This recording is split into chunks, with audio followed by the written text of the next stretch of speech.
I felt disgusting. That was another reason I came home. And another reason I came home because I don't know. After I ate my food, I was just like, oh. But anyway, y'all see the title, right? They mad at me again. They said Massa Kandi looking for me. So I got this over my head in case Massa Kandi come up here from Candyland. Let me tell y'all what I mean. So there's a group of people on Facebook, Instagram, Twitter, always somewhere in the space of like vloggership, the vlogosphere, if you want to call it, right? And basically, it is their solemn duty to basically try to correct you over what they think is right and what they think is wrong. One of the things about me as a vlogger, I'm not here to tell you what you should be doing or shouldn't be doing. That's not my job to that extent. Meaning that unless I see something on your page that's detrimental to your page and I'm a fan of yours or something like that, I'm not gonna say anything, critique your page. I don't even have to totally don't like you and sit there and adjacently like harass you, telling your page ain't shit or whatever. I don't do stuff like that. What I will do is I'll leave some cookie trails to see if your dumb ass bite into. You know what I mean? And that always let me know who I'm dealing with. So tonight, based off the lives I've been doing for the past 2 days, like I tell you guys all the time, you can do it yourself. I have a lot of my messages retracted by YouTube because I have the filter on. I suggest you do the same thing. It'll save you a lot of time listening to dumb motherfuckers, stuff like that, right? So I'm checking this out. Check this out. So the messages that do get retracted, you won't see them but two places.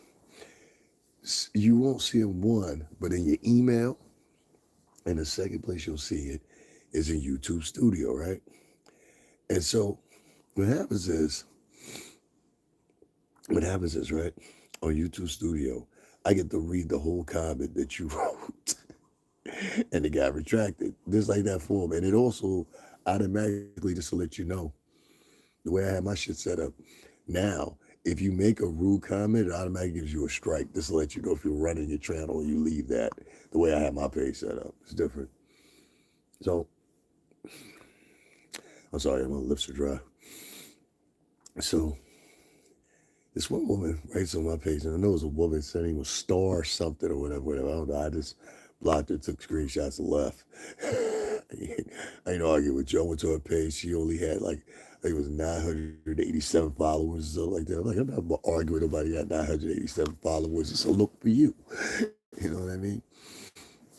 And so she told me, she said, you can't be, and I'm paraphrasing here a little bit, but basically what she told me was, you can't be on your YouTube asking for donations.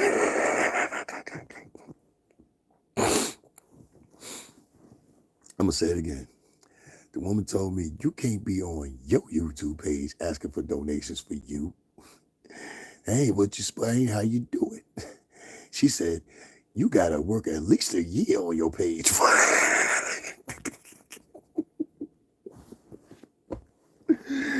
She told me, hold on, let me share this. Let me share this.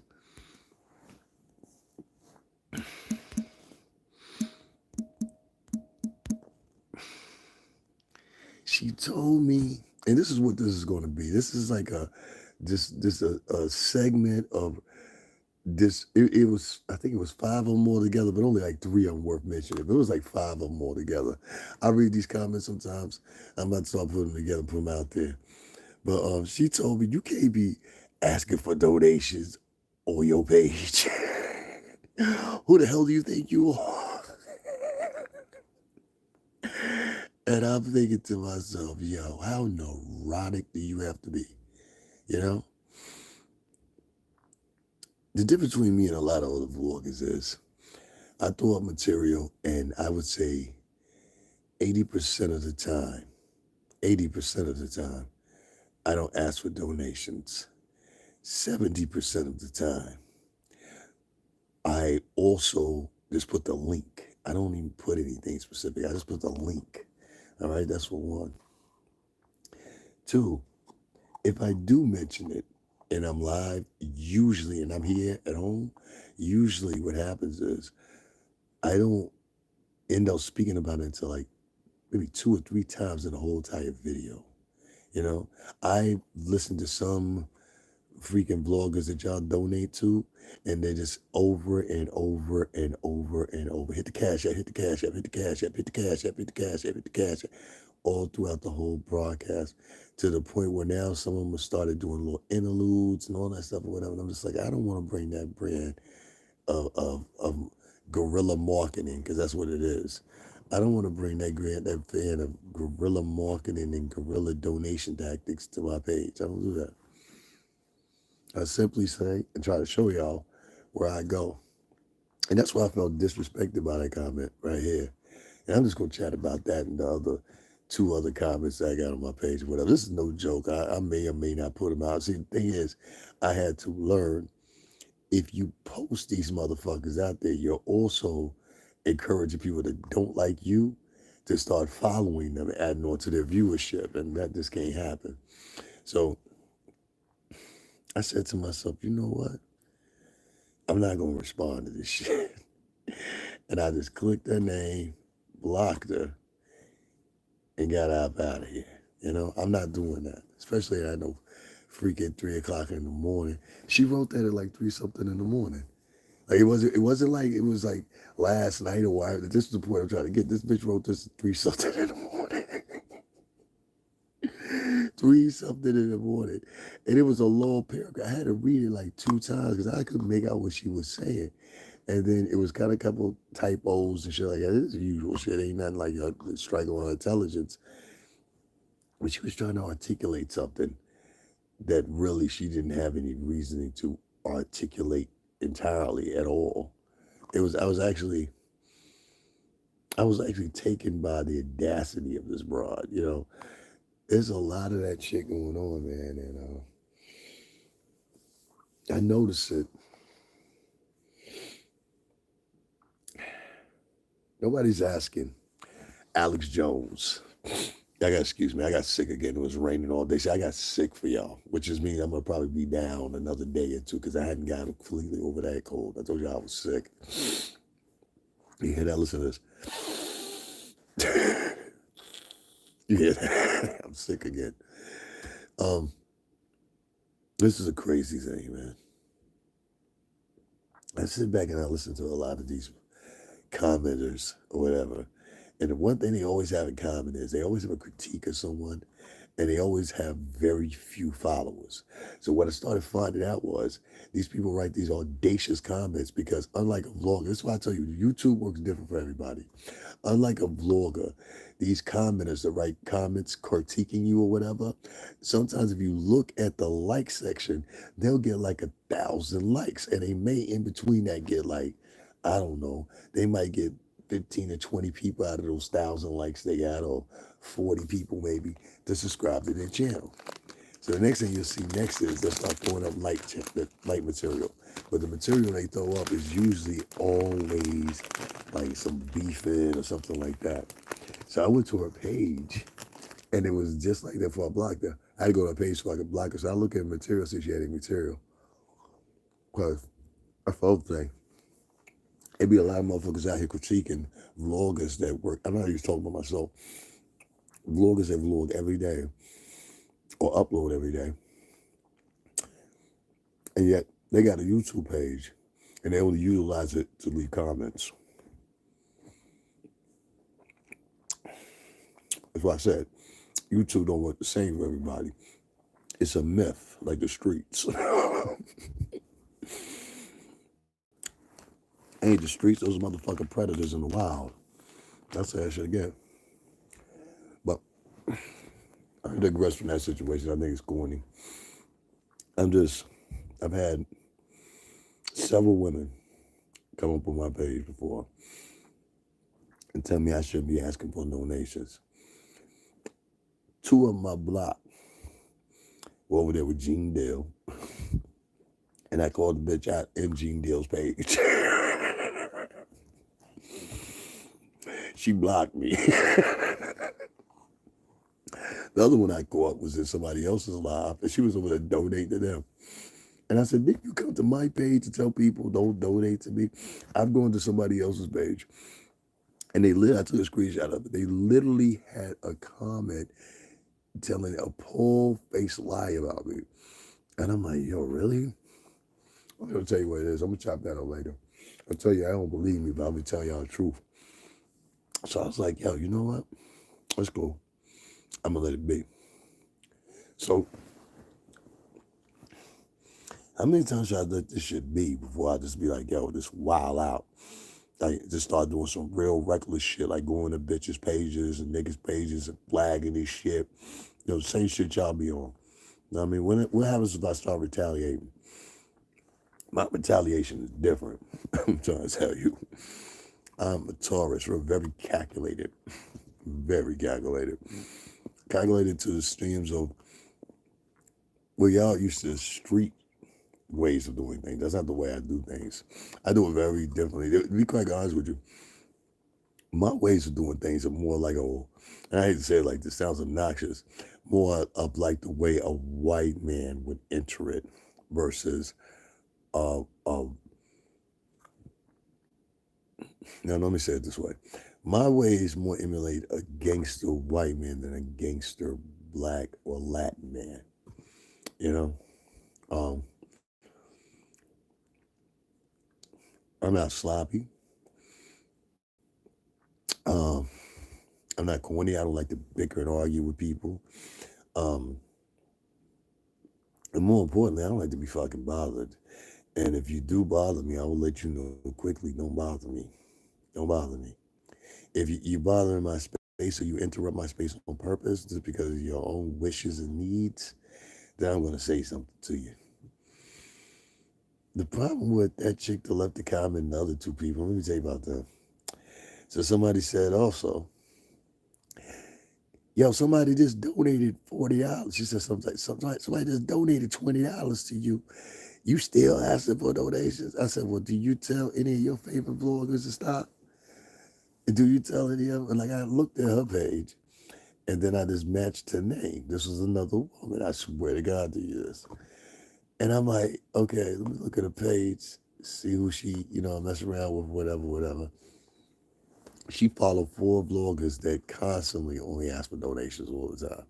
Four in particular vloggers that only ask for donations. I mean, their whole spiel is donations. And I guarantee, even though I don't know this person, she's probably donated to it, but this person told me, ain't you had enough? How do you come in somebody's page and tell them, yo, you monitor and tell them you got enough money? Massa Kandi said you got to cut that out now. That's why I added that. Because this one said, if you keep asking for donations, I'm gonna report you. I said, the fuck what? I said, yo, did you just threaten to use the fuzz for me? Like for real, over me saying donations? This person has no idea how YouTube works. But this is somebody that doesn't evidently like me. It's a whole group of these motherfuckers that don't like me. I was not ready for it. I ain't did nothing to them. I ain't said nothing to them. They just don't like me for whatever reason it is. But how dare you ask for some goddamn donations? Let me tell you something. I'm glad the people that donated to me. And thank every last one of you. Ruby, TMH, Annette, um, and Rafael. Salud la gente latino. Tú sabes, yo sabía ahora nuclear, eh? I want to thank all those guys that did donate to me, and we kept the show moving. Um, Let me tell you something. With that type of support right there, I could literally, the way I know how to maneuver and spots I know how to go to, whatever. I can literally have that type of flow for you every day. And what I'm gonna do is I'm gonna start moving more throughout and why. But as it's getting colder and shit like that, yo, y'all gotta pay attention. You gotta hit up the Cash App, hit up whatever. One thing I need to purchase me a new jacket. I need to get me some. I got boots. I don't need boots. I got more than enough boots, but there's things I need to get. So it's like if I'm putting in the work and I'm doing what I'm doing, and you're turning around later on and you're telling me, yo, you can't do what you doing. Why? Because I said so. But this same person, I guarantee you, she ain't over at Trump's page telling him, you can't take no contribution, nigga. Then you take $40 a day. Imagine this same woman talking to Donald Trump or talking to Tucker Carlson or talking to any of these white celebrities that they believe are tiered and believe any man. Like, it's quite a weird metric. I think white women, excuse me, I think a lot of minority women in general think that the white man is now their new love interest, or the only man of caliber worth something or another, or whatever, whatever. And I just find it simply amazing today. And I'm going to show it in a minute. I took a picture, I was doing a live on Fifth Avenue, and this chick walked by, and her and the boyfriend looked at me like I was short. You know what I mean by that? They looked at me like they were better than me. And I was just like, oh wow. And then I started putting two and two together. A lot of motherfuckers don't like me. I remember when a girl told me this, and it was funny as hell, but it made sense. She said to me, she said, you know what, you the best looking guy in here. And I said, huh? And I said, well, I don't feel that way. This is when I was at a bar for my birthday. I said, well, I don't feel that way. She said, well, you're the best looking guy in there. And I said, wow, that's deep. You know what I mean? And what she meant by that was, I don't think she meant necessarily physically. I think she meant like the way my vibe was or whatever. And I can accept that. You know what I'm saying? That was cool. So the third person in this little tirade, it was five of them, five or maybe six of them that I like to go, I get sheer enjoyment out of reading the negative comments, especially the ones I haven't responded to. Like, there's a section of the YouTube studio, comments you responded to, comments you haven't responded to. So I like going in there and just reading the comments sometimes, and it will blow your fucking mind. If you don't have YouTube Studio, get it, and just go through there, hit the comments part, and look at the comments that you've answered and the comments that you haven't answered. The ones you haven't answered are usually the ones that are retracted, okay? So the ones you have that are retracted, or if you have the system I have set up, if you have the comments you have retracted, will also be there. And it will blow your mind the matter of factly shit these motherfuckers say to you without knowing you, without being around you, whatever, whatever. Word is on the street. Ever since I said, yo, I'm half Cuban, everybody just fell back from me. And I'm like, whoa, that is racist as fuck. I saw earlier where a black woman got something like, it had to be like close to 5,000 views at the time for an argument. This is a superstar artist that happens to be Dominican. If you know who she is, you know who she is. Y'all got to excuse me, my eyes are going to close a couple times because I'm tired, but I wanted to deliver something else to y'all and let y'all know I ain't fraud.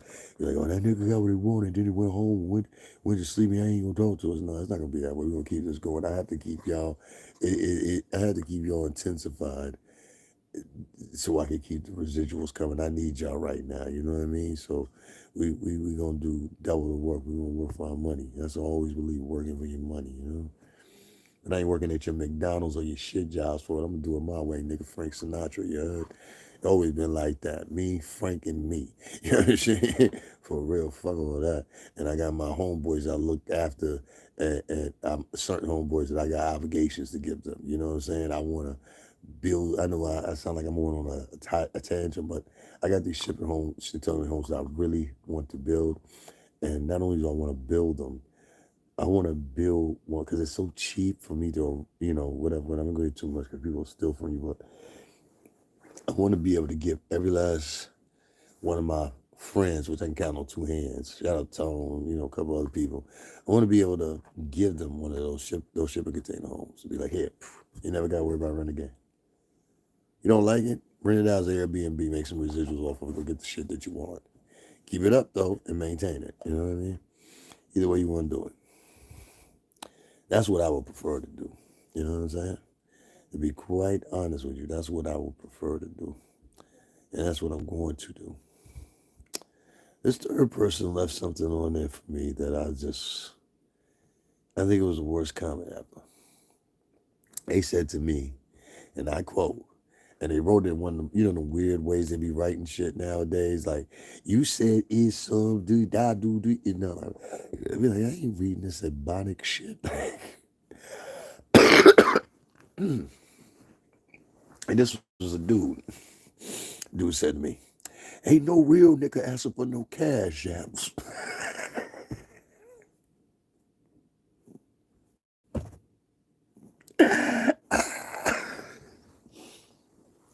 Ain't no real nigga asking for no cash apps. Word, nigga, I ain't real because as for donations, I ain't real, I ain't Bubby. I ain't real because I'm asking for donations. That's the funniest shit I heard this year. If I was hounding, if I was on here every day and I was asking for donations, I just put my link and that's it. It's something wrong with you. One, you monitoring another man. Do you know how homosexual that is? I'm not trying to joke the LGBT community. I'm talking about it seems like you got a secret lust or something to follow another man on his page and tell him who should be, how many times he should ask. Like, what do y'all take me for? Like, I just don't get it. Now, what really happened was you was monitoring my page. You saw people were donating to me. And you were upset that people were donating to me because you couldn't do it and pull it off yourself.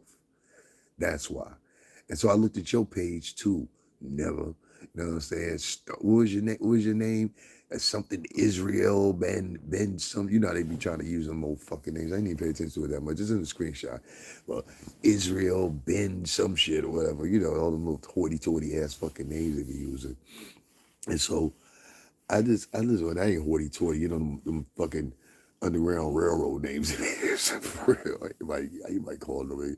There's certain people you call by those names and you respect their association with that. I don't respect them new Johnny Found Come niggas that go on the internet only talking about, yeah, I'm Yahweh Ben Yahweh Israel, and you know what I'm saying, I'm the third eye keeper. I don't respect that shit. You know what I mean? You spilling out regurgitated black rhetoric that should have been concluded 40 fucking years ago, 50 fucking years ago. You still sprouting that shit. You know what I mean?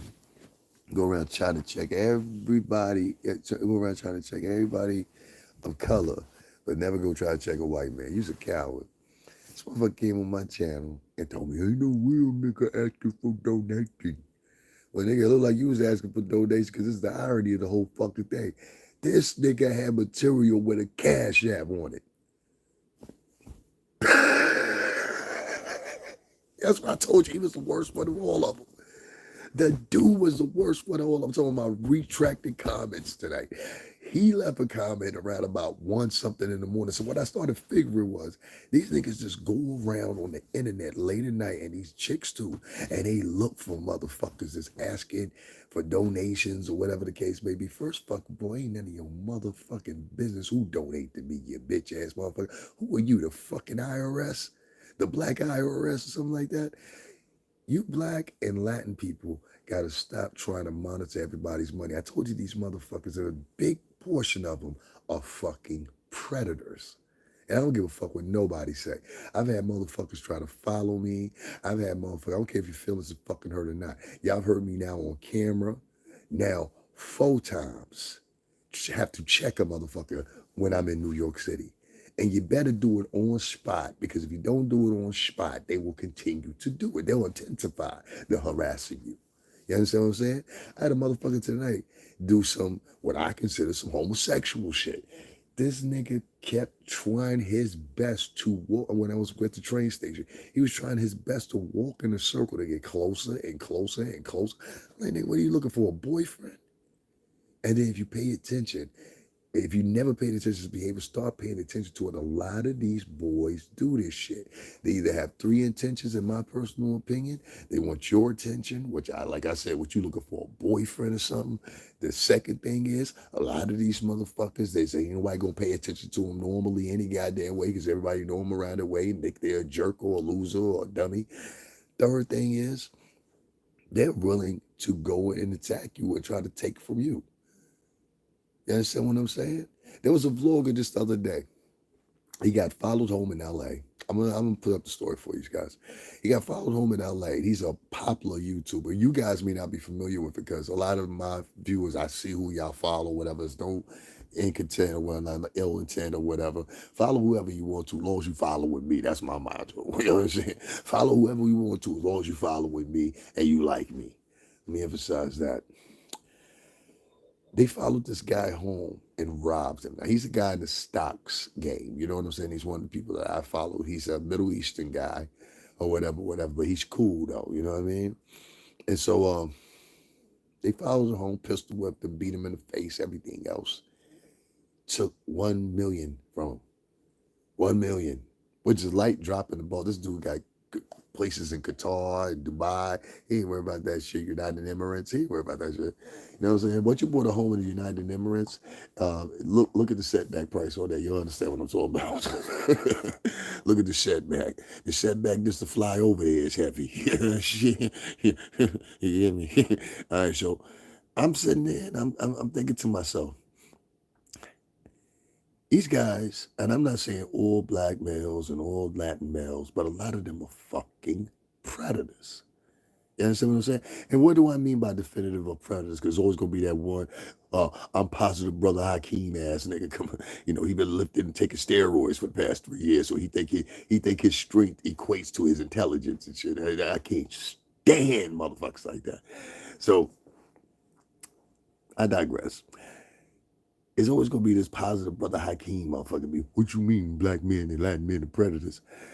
This is this absolute shit, this absolute thinking shit. Let me explain what I mean by that. Black people and Latin people have gotten somewhere along the line involved in absolutes, trying to prove that they fit in. You understand what I'm saying? Trying to say that they prove into society. I saw it this whole weekend when I was in New York. This whole weekend when I was in New York, I just did a comparison. I was like, yo, this is crazy. I was sitting out at night in a restaurant, and when I was eating, and I put up the video, I did exactly what I said I was going to do. Thank you. Thank you. I think it was Ruby that donated that $20 for me to go to the restaurant or whatever. So I'm sitting there. I love Thai food.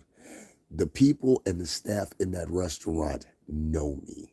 That is not the first time I've been coming there. I've been going to that place for probably like 3, 4 years prior to the pandemic. That place has been there a very long time.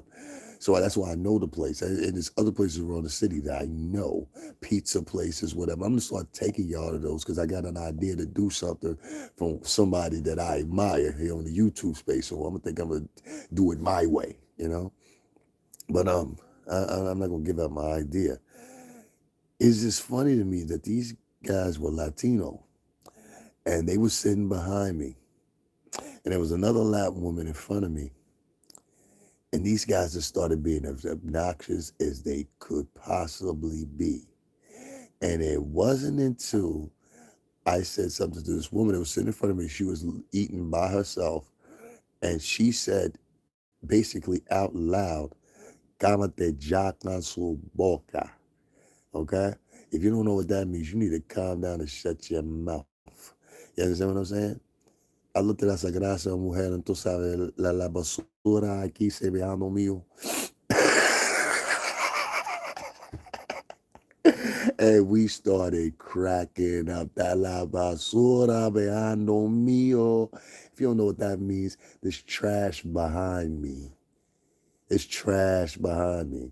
So let me tell you what goes down if y'all don't know New York City. A lot of people in New York City don't realize that they're fucking poor.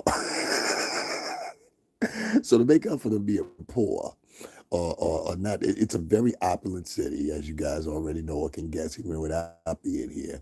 It's a city that one time made a lot of money and one time had filled office buildings, at one time had a lot of traffic going through and actually stayed out there to the wee hours of the night, 2, 3, 4 o'clock in the morning. Then that pandemic happened. I hate saying it and mentioning it, but that thing happened and the city switched up. It's not the creative place that you thought it was prior to the pandemic. And I use that very, very scarcely. It's not the place you thought it was because everybody got their own interpretation of New York. It's not that. Don't come to this motherfucker unless you already know people here. Don't come to this motherfucker unless you have friends. I'm trying to tell you. All right? Not right now. Give it like a year, 2 years, then come here. You understand what I'm saying? I'm talking about to the Northeast entirely. Without a chaperone, Like how somebody that knows the street. See, me personally, I know how to like. Okay, let me tell you what I mean. New York based a lot on trajectory. It's how you avoid predators. If y'all watched me on camera yesterday, y'all saw me and I said, nah, I ain't walking down here because there's too many fucking tourists out there. It was a shitload of tourists out there Saturday night. I'm glad they're coming back. I like seeing the city like that. But nevertheless, it was a shitload of fucking tourists out there, right? So I'm saying to myself, I'm saying, yo, you know what? Let me walk this way. Now, Chicago, y'all know what I'm talking about. Florida, y'all do this shit too. In LA, y'all definitely do this shit. Y'all motherfuckers will walk an extra 2 miles to avoid them gangbangers over there. That's a fact. You know what I'm saying? My sister lived out in Cali. But, excuse me, y'all. The thing is, you got to know how to move in NY. And even if you know how to move in NY, it's still some possibility. You know what I mean? But you really got to know when to get out of situations, when to cut conversations, when to walk away from people, when to leave the club. It all comes with a feeling. You see what I'm saying? And a lot of times, unfortunately enough, people that are coming from out of town and they've never been to NY before, they don't know this. Or they bring the rhetoric and the personality that they have from their town. And this is why I kept on reiterating and saying things like all these motherfuckers from Minnesota, Ohio, Idaho.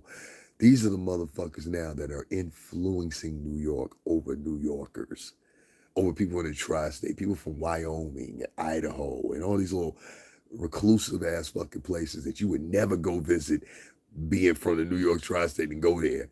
You understand what I'm saying? Like people from New York tri-state, we go to places like, I don't know, Florida, Miami, Orlando, Fort Lauderdale, fucking, not necessarily Chicago, but Illinois, but Chicago at a time.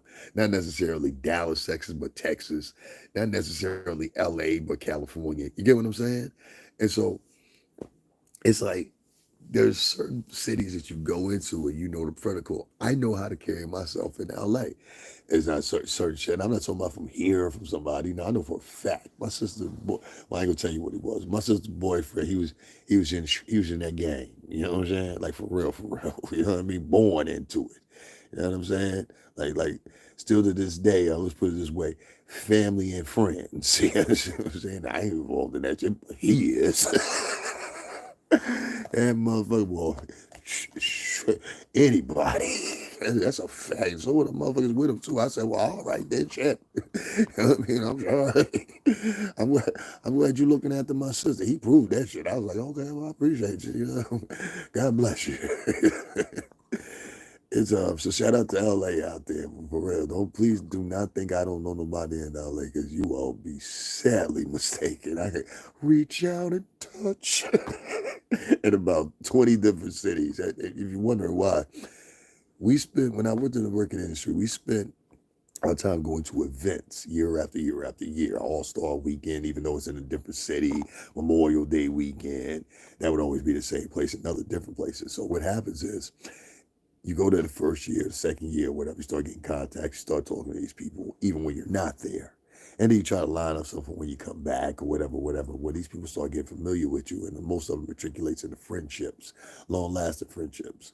I have people that have been club owners and no longer club owners anymore, you know what I'm saying? But still in the game, nevertheless. But artists that used to be artists that are not artists anymore, which is a regular thing, which I need to start pointing out. And I'm going to start pointing out a little bit more.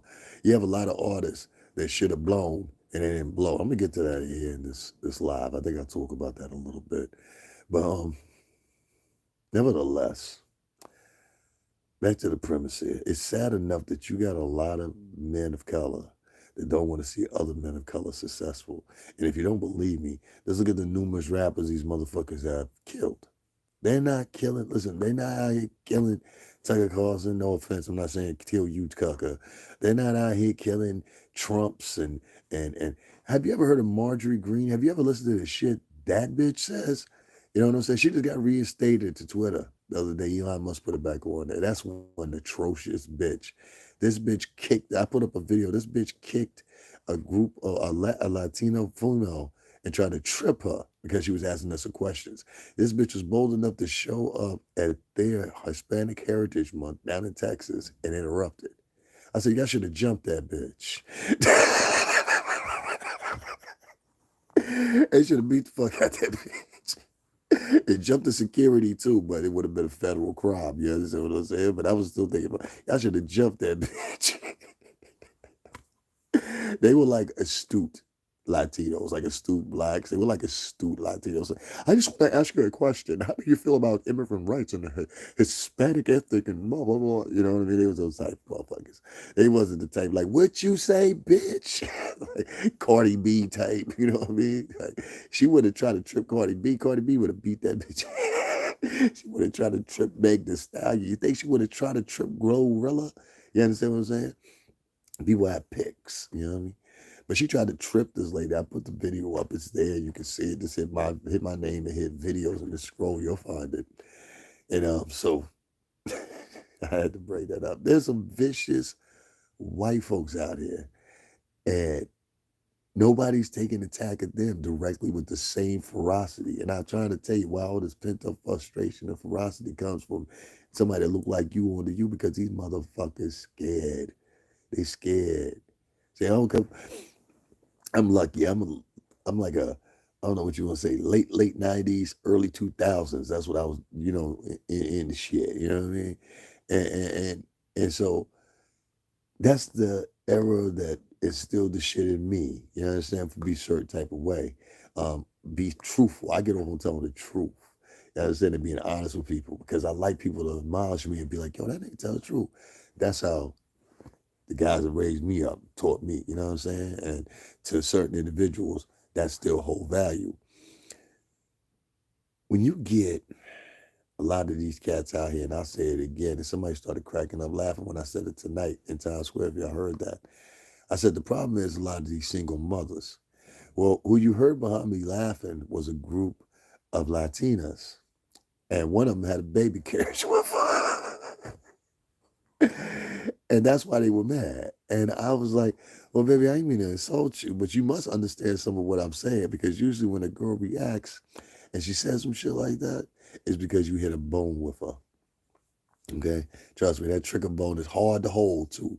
Sometimes they'll react and act crazy or whatever, whatever. Sometimes they'll react and don't act right. I heard a girl today when I was charging my phone on an argument with her boyfriend on the phone. Same thing, had a baby with her. She had the baby, one little cross straps go across the chest.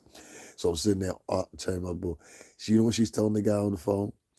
If you want this to work, you gotta stop doing those type of drugs, baby girl. He ain't gonna ever stop doing them type of drugs. I know what type of drugs she was talking about.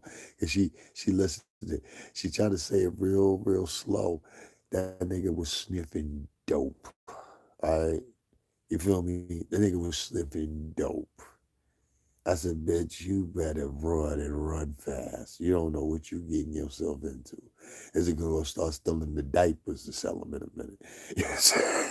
He going to be selling cans of Similac meant for the baby. You know what I'm saying? He gonna start selling your food in the refrigerator, whatever. When he with that, he get that morning sickness motherfuckers get. Oh, that shit is disgusting. The motherfuckers be throwing up, and that shit is oh my God, it's the grossest thing you ever see in your life. I'm gonna leave it at that.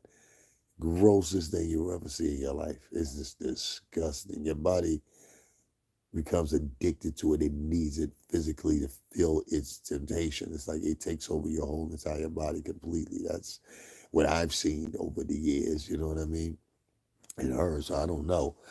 But it just goes to show that even the men that they're procreating with, that was my point of bringing that up, the men that they're procreating with, not all women of color, and it just ain't women of color, it's white women too, and it's black women too. Excuse me, black women and Latin women too. It's not just that. It's not that at all. It's more so who they procreating with, who they having children with. And if you having the children, and it's not always the same case, Puff's dad was a hustler. You know what I'm saying? Melvin Combs. Puff's dad was a hustler. He got killed. I mean, RIP to that gentleman. But Puff's dad was a hustler. He's talked about it before. I ain't got, you know what I mean? If y'all not inclined, you know what I'm saying? And so he died in the streets. That's why I said earlier, tell me a hustler that was in the drug game that retired. And I think I can count maybe three that actually did, and all three of them were Italian. I'm just saying. So The men that are influencing your kids or the young ones nowadays are the wrong type of men, and they're influencing the wrong type of way. And they're putting this notoriety in their head. They can do anything whenever they want to, however they want to, and there's no repercussions for it. And that's why you see them wilding the way they do. They really think if I kill somebody like XX Extension, there's no repercussions. And you know why they believe that? This is the irony of it. Because you look like them. So they believe nobody cares about who looks like us. This is the mentality they have. You know who pins that in their head? Their mothers. And sometimes the fathers too, but mostly the mothers. Now, I'm not saying all single mothers are bad because they ain't, okay? All right, they're not. We all know that. There's some single mothers out here that raised boys and went to college, graduated, and everything else. But I'm talking about these bad bitches. I've watched women for years display all types of behavior. Y'all really want to get into it? I've been at chicks' houses before when I was younger, and one particular, I ain't gonna put out a name here, but this has actually happened. I went over to the chick's house. I was probably like 20 something. I went over to the chick's house, right? She had her daughter on the bed and let me hit out on everything on my motherfucking mama. She let me hit while the baby was on the bed sleep, my nigga, in a long corner. Didn't even check the baby to see if the baby was all right. The baby got cradle cap or nothing. You understand? So don't tell me these stories about and then the excuse will be, where these girls at? One of your girlfriends, you know these bitches. You know 'em. You know 'em. You hung out with them. You know one of them. Two of your friends right now got a side baby. You just won't admit it. And there's nothing wrong with side babies. Sometimes side babies grow up to be champions. Richard Pryor was a side baby. As many of your stars that have been side babies. That's not the point. That was a different era in time. People had a little bit more dignity in those periods of time versus what they do now. Now there is no shaming. Instagram, I've watched Instagram slowly become Pornhub. And they will sit on there and have girls on there stark ass fucking naked, right? I'm talking about there's girls on there that are naked. Not kind of naked, not a little peer through or some sheer to see the nipples. Now I'm talking about actually literally naked. Cakes out, breast out. One of the slick things that the girls are doing now, if y'all ain't up on it, what they're doing is so they can expose their breasts. What they're doing is they're acting like they're feeding babies. They got a feed breastfeeding page or some shit like that or whatever. But the breastfeeding page ain't like a normal breastfeeding page. Normal breastfeeding page would have like this any old kind of looking woman on there. You understand what I'm saying? Fat, tall, short, small, whatever, don't matter. 150, 350. This one only caters to fine ass mamas that are breastfeeding. And these accounts are set up by women, not men, women. That's the script out part about it. You want to hear some more tripped out part about it? A lot of these Instagram models, right? Y'all niggas ain't smart as you think, y'all. If you over there whistling in her ear, sending her down good mornings in the DMs. Good morning, queen. Good morning, beautiful. How are you? Ashante. Grand rising. All that corny. You niggas sound like y'all fucking in the 1990s with African medallions on listening to X Clan or some shit. You know what I mean? Arrested Development ass motherfucking romance and shit. Fucking public enemy romances. And the thing that it kills me is the products that come out of these relations. I mean, the products that come out of these single. Ladies, did you ever figure out yet or not? I just want to see how smart you actually are because I like a lot of these. And, don't let me take nothing away from women of color because they go on the distance. I'm collegiate myself, but it's just like this. Have you ever thought that since there's so much of high amount of you raise kids by yourself, did you ever think that some of the men that you're meeting are products of that same thing, which means that another woman taught this boy, quote unquote, because she said, I can do it all by myself. That's what she said. That's what she said. A lot of these girls are raising kids by themselves. And some of these boys that are now men are dating. Even if we go back in the game to 2002 now, that means that the kid's like 21, right? So he been out here slinging D and she been out here slinging for J for at least a good 5 years at 21. I mean, you don't want to hear that. Not my baby. Yes, your baby. You know what I mean? I was out here slinging. I was slinging sturdy at the ripe old age of 14. Who on it next? who on their next? You know what I'm saying? When you about 14, 13, and you a boy, you looking at women like after you get your first piece of vagina, you like, all right, now who on the next? Ready to hurt something. The average 21-year-old as now, that if you were born in 2002, the average 21-year-old been slinging J or been slinging D for the past 5 years. Please believe that. Or they've been advertising J or D online for the past maybe 7, 8 years.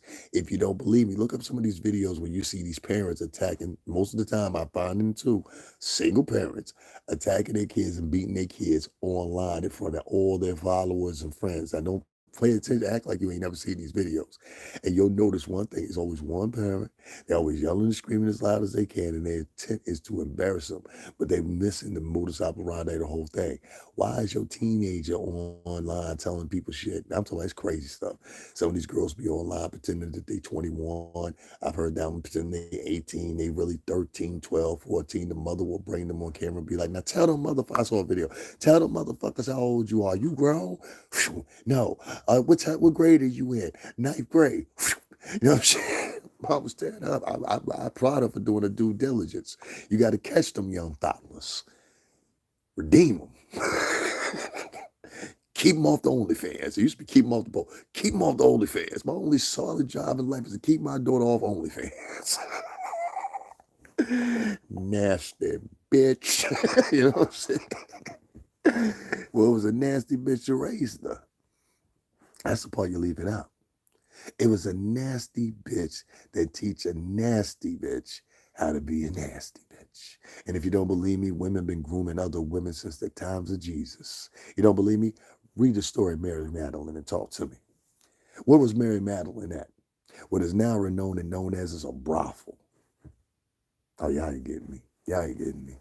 You ain't ready. Like I said, I be talking too much. Mary Magdalene was a prostitute. It's the oldest game in the book. And other women groomed other women to become prostitutes. It's always been the same thing. There are depictions of this multiple times in countless of movies. There are multiple times that there's examples of this throughout history. Women have always been in charge. The madame. On compris, oui, en français. Les madames. Okay? They have always groomed these women. Women have always been groomed by other women. There's nothing different about it. They did it all the way back in Pompeii. They did it back in the times of Jesus. Like I said, read Mary Magdalene, for example. She worked in a brothel. That's what it really was. You know, they ain't going to display it like that in the Bible, but that's what it was by all depiction. It was a brothel. They had brothels in Pompeii. They had brothels in fucking Greece. They had brothels in fucking Caligula, one of the most known sexual torturers and really the essence of BDMSM. This motherfucker used to put people, you know that contraption you used to see on the cartoons and shit? And it would be spikes at one end of it and then spikes at the other end. They would squeeze somebody in. This motherfucker invented that shit for torture. Caligula. Look him up. Caligue. I believe that's how you spell his name. Gua, excuse me. Gua. Caligula. Look him up. You'll see. Caligua. Caligula. Look his ass up. You'll see all the whole history of him and all his contraptions he had for torture. Elizabeth Bathory. If you never heard of Elizabeth Bathory thought she could find eternal youth by bathing in the blood of fucking virgins. This bitch was a princess and was killing virgins. They finally caught on to this bitch after about 10 years. And you know what her punishment was? It wasn't a guillotine. They didn't hang her or anything like that. But because of her royal lineage, they put this bitch in a room and let her die out. I can't make this shit up. They put her in a room on the top of a tower and they let her die out. There have always been women throughout history that have groomed other women for prostitution and worse, okay? Do not let people fool you. So when I mention Instagram and all that shit or whatever, it's because I'm seeing all these girls encourage other girls to do this type of behavior, which is having a shift in society. And the products that you're going to get from procreation, meaning the babies or your babies being influenced by one of these stylers or whatever, I got to start thinking in a realistic way. I might not want my kids going to a public school in whatever year after 23 or during 23, whatever the God gives me. I might not. Public schools get shot up. We just saw a kid this recently, whatever. But one problem with public schools is this. Public schools have a shitload, I hate to say it like this, of byproducts of single mamas. I would even go as far as to say public schools nowadays have somewhat become, especially in inner cities, have become, I don't know, I don't want to say this harsh. I'll hold up for that. They might come back at me after that one year. You know what I mean? You know when you said this shit right? Oh, please believe they'll do that. Like, trust me, I know how this game is played, but I just took y'all niggas to where they launch revolt at, like literally. You understand what I'm saying? Please think. You know what I mean? Like, I know a lot more about YouTube than you think I do. You know what I'm saying? I know everybody's shit doesn't react the same. I know the way the shorts react and the way the long form videos react and the way uploads react is all totally different.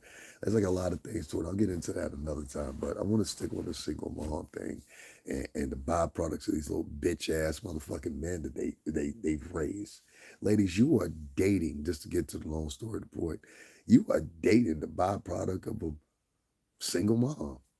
And you're asking yourself, how come Tyrone ain't shit? Well, Tyrone ain't shit because Tyrone's mama wasn't shit. I know it's a harsh reality, and I know a lot of y'all feel like y'all being judged, you know. Fuck Tyrone. Fuck Tyrone and fuck Taisha. She the same way as that motherfucker. They brother and sister. Fuck both of them. Put them on the island. I'm about to print up some of those. Put them on the island. You know what I mean? Let that motherfucker burn. And if there's some of them survive, make sure that every last one of them has been what the fuck is the word I'm looking for? Eugenics has been put and applied somehow, so the motherfuckers don't procreate while they on the island. If they don't, you don't want people like this. Do you want? Let me ask you this: do you want the spawn of a motherfucker that his mentality is to shoot indiscriminately and shoot kids? This to get his point across because he's trying to get to another motherfucker that owe him $30. Or he disrespected me. Or he fucked my bitch. He fucked my bitch. Me don't like him. I'm gonna shoot him. Let's start calling out these ruffian motherfuckers. You know why? Because I was one of these ruffian motherfuckers before. There's a set of them that want to change and they do change, and there's another set of them that just want to keep that spirit alive for the rest of their life. And there's elements of it we'll always have in us. But nigga, if you still gang banging at 50, 55, like some of these dudes are, you know what I'm saying? Shout out to WAG 100. But yeah, I don't fuck with him. I don't fuck with him. Your homie don't ever come around me. And I swear to God, if I ever hint that you coming around me with pressure, listen, I don't give a fuck what's about to happen. You got to get got first, like for real. Like I say, I'll snake your asses. I ain't no threat. That's just real talk. And like I said, some of the put it this way, I guarantee you, my sister ex boyfriend now to get in reach with you. I guarantee you, ain't no motherfucking way. Let me stop talking so much. But ain't no way you don't know. Put it that way. Ain't no way you don't know. You know what I'm saying? I'm gonna leave it at that. You know what I mean? Because people out there talk about that dude all the time, and it's never really anything good per se. You know what I mean? But that I don't touch on them topics. But you know, you got a lot of these older men out here that are byproducts of single parent households, and you wonder, well, why are they online and they talking like girls, or why do they act like girls, or a lot even the women are saying the same thing. A lot of the boys they act like women. And this is the reason why. And whether you want to come to that contention or you don't, it's reality. And it's setting forth a behavior, even in patterns. You know, a perfect example, fellas, you ever notice that girls think by acting, if you ever pay attention to this, girls think by acting ratchet, being loud, and being obnoxious should turn you on? I had a girl one day when I was at Starbucks. I know what she was trying to do. She wanted my attention. She may not wanted to date me. She may not wanted to screw me, whatever the case may be, but she wanted my attention. That was valuable to her. And it was valuable in confirming who she thought she was, which I quickly let her know, no, you're not. Listen, I recognize a bad bitch any moment. I'll recognize A real bad bitch was a chick that's just down. You understand what I'm saying? Those are the real bad bitches to me. But I'm not recognizing no bitches wearing 7 pounds of makeup, fake hair, fake eyelashes. Not necessarily big, but bigger, and thinks that I'm supposed to somehow or another just recognize them for who they are just because of who they are. No, I don't recognize you for who you are. That's who you think you are. And this is why I say I gotta stop coddling these motherfuckers. If you fat, you fat. If you ugly, you're ugly. If you're funny shape, you're funny shape. And work on it. And if you can't work on it, we're not gonna make fun of you. That was the natural order of things. If they can't fix that shit, you don't make fun of them. I mean, if somebody got a paraplegic, somebody's mentally retarded, they can't fix that shit, so you don't make fun of them. But people that do have shit, or people that got thyroid problems, et cetera, you don't make fun of them. That might be the reason they're big. Some people are just born with DNA that's big. I can tell that, and you will be able to too. But I'm talking about a motherfucker be sitting on the train. Man, there be these girls sitting on the train and they just be having a big. It's the most disgusting thing to see somebody eat on the train anyway, because like only guys should eat on the train. A woman shouldn't eat on the train. I don't know what it is. It just look, unless you're rushing to work. Like you got an MTA uniform on, I ain't saying shit to you. If you got an MTA uniform on, I ain't saying shit to you. If you got a suit on, or you look like a teacher, so I'm not saying nothing to you, but I'm talking about just regular bras going from point A to point B, be on the train eating chicken wings. If you live in New York City, tri-state area, you know what the fuck I'm talking about. Rice Capolio, you know what I'm saying? Like it'd be crazy. Like before I la cucha frito, you know what I'm saying? A novela, un jugo, entonces saben el coffee con leche, you know, whatever. And they be on the train with it, just and eating chicken wings and shit. And I'm looking at some of these chicks. I don't care if you black, white, polka dot, whatever. And I'm like, see, that's what got you fucked up. You need to leave that shit alone right there. I know a lot of people ain't gonna like me talking about big bitches. Who cares? Who cares? Who cares? I ain't here to be sensitive with motherfuckers. There's a difference between a thick woman and a fat woman, and a woman that's naturally big bone. A naturally big bone woman is curvy. A natural big woman is sleek in her bigness and curviness. That means that's your natural structure. I'm not talking about those type of women. I like women like that. I've been with women like that. My ex was curvy. I'm not talking about curvy and BBW and shapely. I'm talking about obese, sloppy, and you just look nasty. You don't want to do absolutely nothing about it, but keep on trying to hide it with makeup, hide it with clothes. Them clothes gonna come off. I don't care if you put these bras is out here putting on corsets now. Tried to get rid of the fat. They rather spend $300 on a corset to go to the fucking gym for $30 a month. I can't make this shit up. You rather spend $300 on a corset that's gonna take months instead of paying $30 to go to a gym that to start seeing results will be less than 2 months. It is what it is. If I ever got with a thick girl again, I wouldn't be like, because I know it'd be the thick girl that I like. I wouldn't encourage her to necessarily be trying to be on the spurs for losing weight and anything like that, but necessarily. I might like the thickness, more pushy for the gushy, gushy. But it's like, at the same time, I don't want no obese woman. You know what I'm saying? A lot of these boys, they've been raised by obese women that are mad, angry, I got pounds, you know what I'm saying? If you look at a lot of these dudes, moms, and white dudes too, and Spanish dudes too, if they got a fat mama, she usually mean as fuck. All my friends that had fat moms, all their moms were mean. So I said, I'll just come and visit you. I can imagine growing up here. You know what I mean? I was like, I can imagine growing up here. It must have been tough, son. It must have been tough. So we don't make fun of people necessarily just because, but we point out the obvious sometimes. Ladies, you have been duped, and as you're trying to do this divesting thing and rally for that or whatever, let me just be clear and honest with you. I grew up here most of my life in Connecticut, all right? Before then, I was in the South for a little bit, and that area was mostly white as well, okay? Uh, White dudes will, not all white men. I'm gonna say this because my one homeboys, they truly like the girls they with and always respected it. But a lot of white men, I've heard them say it out their own mouth and they don't think I'm listening. They'll fuck a black girl for a goof. Okay? Same way a lot of white girls will fuck me for a goof. I'm gonna tell you what I mean. I'll use myself as an example as a man of color. I probably in the past 2 days I was down. I had probably upwards of at least 25 white women make comments about me that were lividly sexual. You understand what I'm saying? I'm talking about lividly sexual. I had this one lady basically say she would sit on my face. She said some cream pie there and looked right at me. I had another one call me hot chocolate. I ain't heard that shit in years. I was like, this is an old school bitch. Old school white vajay. You know what I mean? But I had at least 20 something white women say whatever they said to me. It was all sexual. None of it was romantic. None of it was like, oh, I can marry him. One girl said, oh, I can do that for the weekend. Weekend and go. She said it real slick because what you guys don't understand is white folks, they will talk right in front of you because they believe, not all white people, but a lot of white people will talk right in front of you because they believe you are dumb.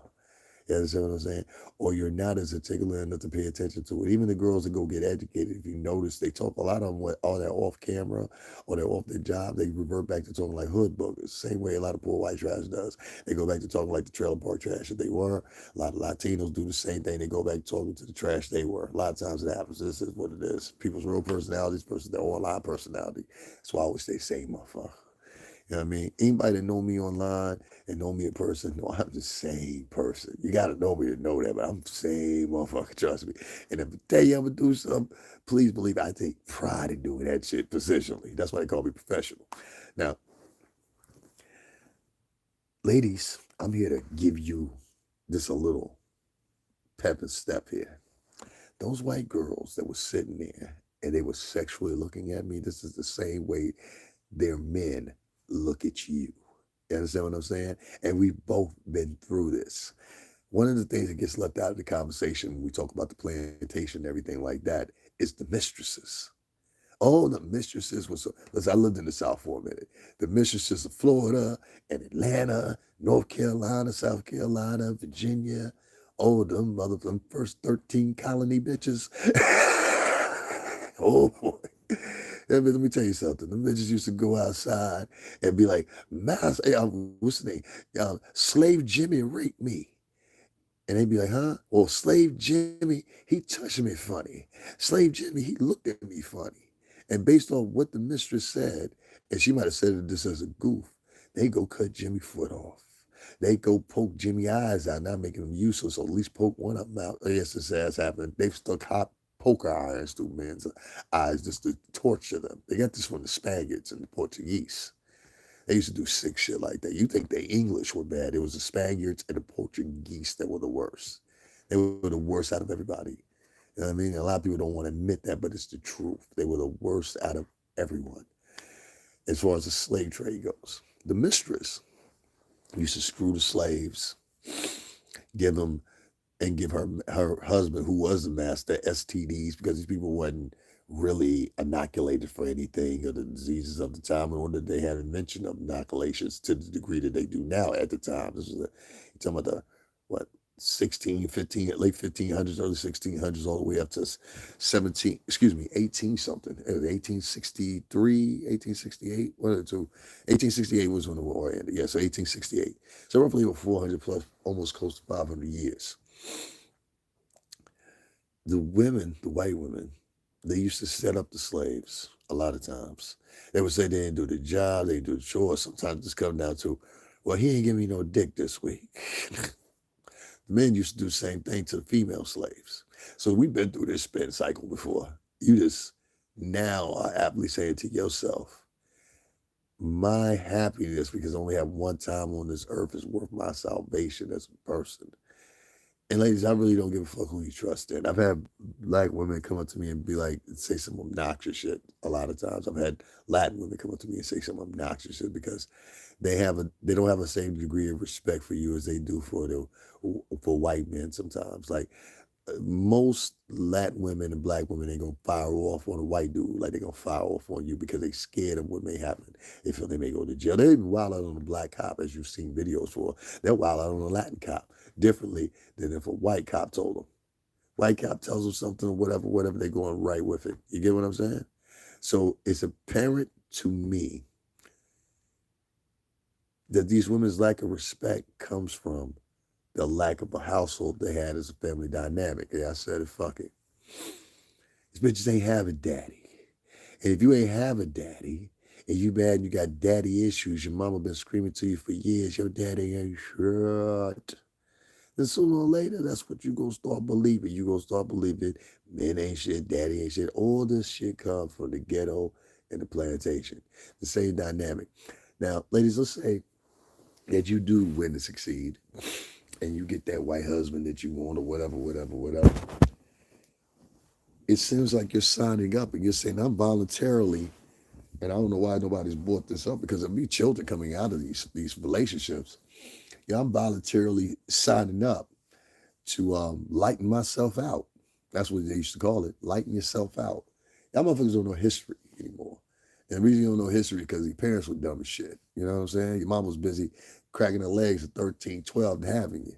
You know, now y'all 30, now she 34, you 20, y'all at the club together. 21, you know what I mean? You know what I'm saying? It's apparent that there's a problem out here. I don't know how many times, and I keep that a buck, that I've seen girls at the club, mama and daughter, getting it in. I know mama and daughter that was fucking the same man. You know what I'm saying? One of my homeboys had that situation happen. I know, you know what I mean? I'm dead ass serious. Shout out NL. But y'all know what I'm talking about. Shit like this happens. These women want to lighten out the race and say, well, we're divested, but we're getting away from everybody, including other black women. Because I can guarantee you, a white husband, they ain't, in most cases, your white husband, his extended family is not going to have a shitload of black people or Latin people. Latin people and Arabs, for some reason or another, they fit in with their dark brown ass skin. But because they got short hair, because they got straight hair. Well, I fit in with you because my hair is straight too. White people don't look at you like that. They'll grin and smile at your ass or whatever, whatever, and move fuck on. That's why I always find it funny. I'm like, you guys are brown nosing. Like a lot of Latinos are brown nosing now in 2022 in comparison to how blacks were brown nosing in the 1960s. You understand what I'm saying? And other minorities, including other Latinos over here in the 1960s. That's why I always prefer talking to an older Latino versus a younger Latino.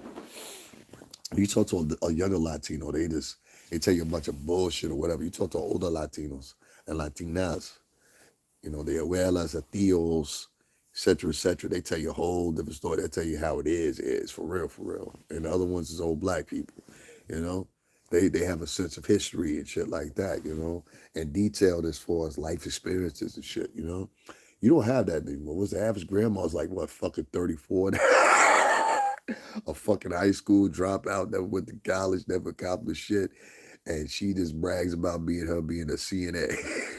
Well, I'm a CNA. You know what I mean? Have the motherfuckers come around you. I had a bitch walk up to me like, I don't know what it is. Black women have this judgment system now of who works and who don't work based on what they think in their mind it should look like. Well, everybody that work with me look like this. So if you don't look like them, you must not work. I'm like, no, bitch, I do a different type of work than you do. You understand? And who the fuck made you the measurement of judgment in any situation? Bitch, you the janitor. You the door girl. You understand what I'm saying? You a CNA. You change filthy asses for a living. I ain't making fun of you, but I ain't changing no asses for $1. I'm not wiping nobody's ass for $1. You understand what I'm saying? And I'm not saying there's not that position shouldn't be filled.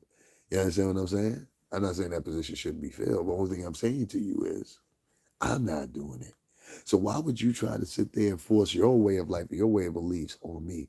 Because there's something about you as an individual that motherfucker can't stand. And that's the problem with a lot of black and Latin people.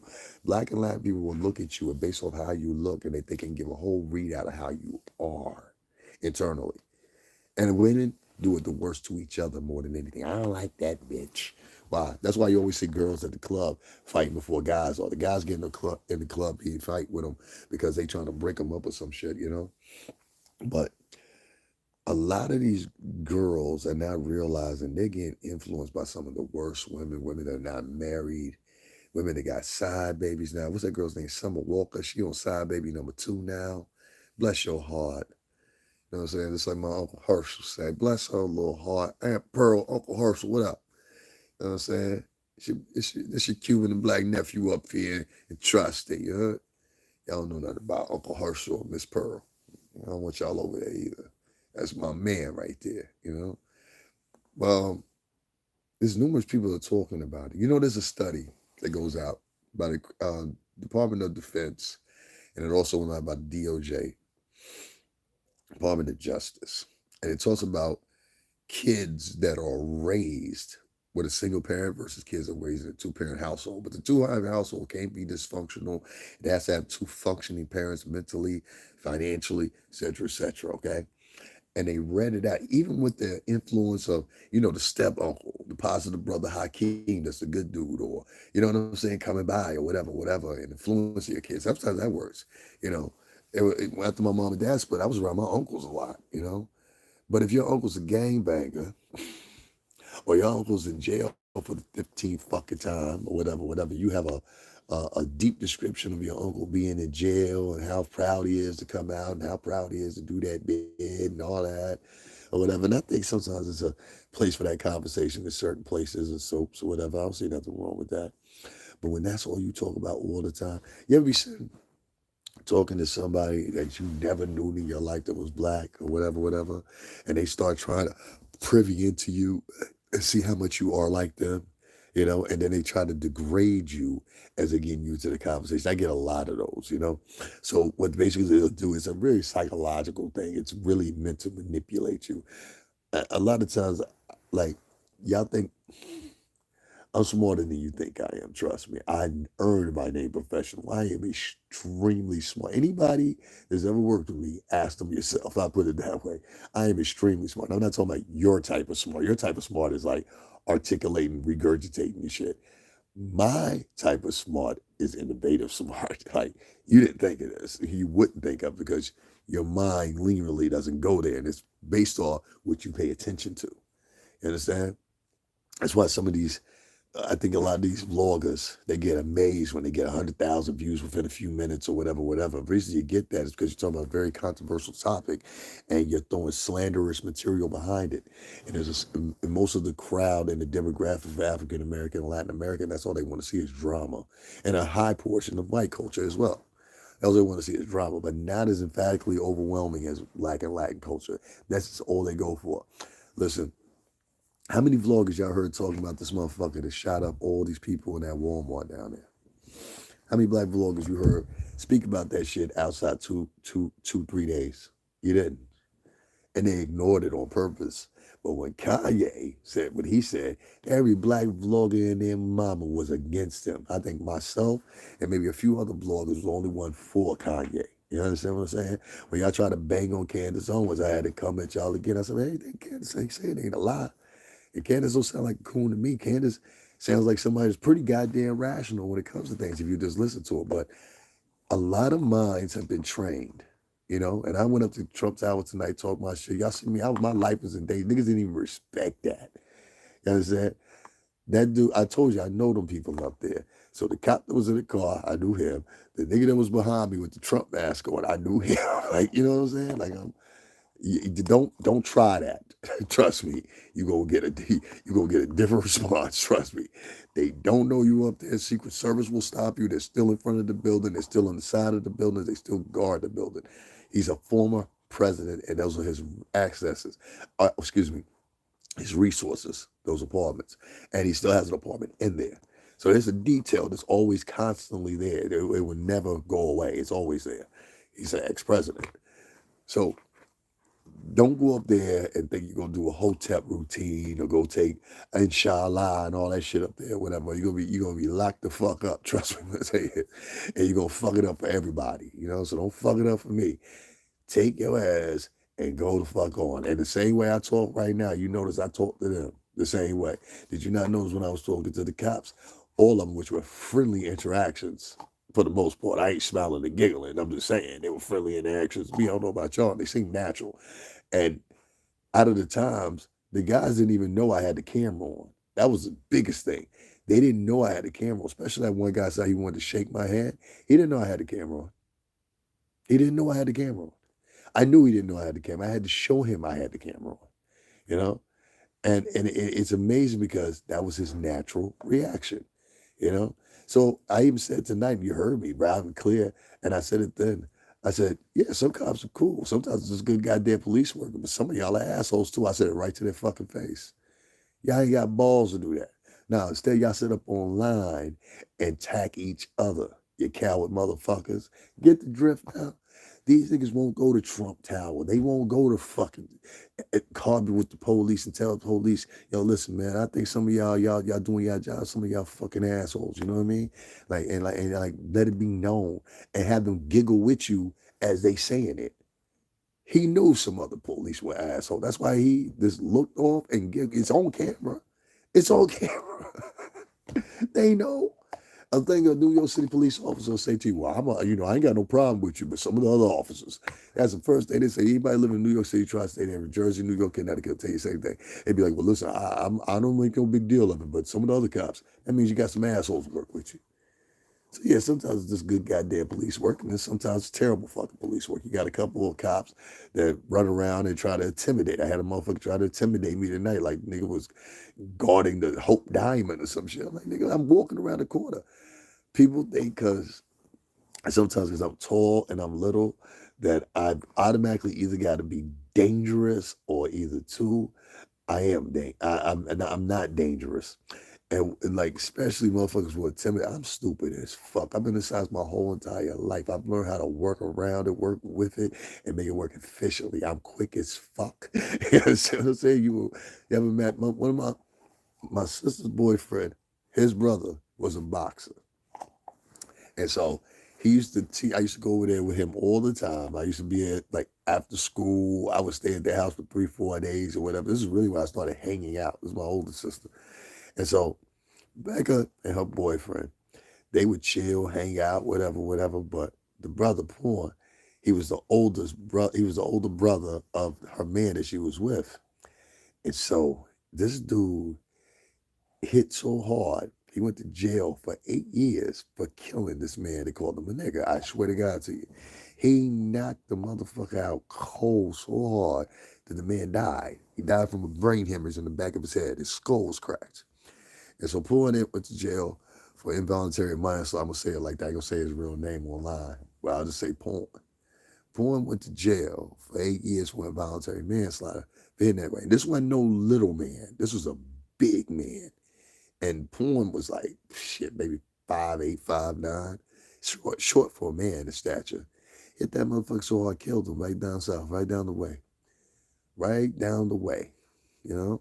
So, and this happened in the South, so I don't want to tell you, it's a little different. But the point I'm getting at is, he told me Mario, and I'm gonna say Dorico too. He taught us all how to, this way you hit a motherfucker, this way you go right here, da you gonna pull out the da da, you know what I'm saying? My man Showbo, he showed me the tongue game with the razors. I can still do that to this day. I can hold two of the motherfuckers right up under my tongue, you wouldn't even know it.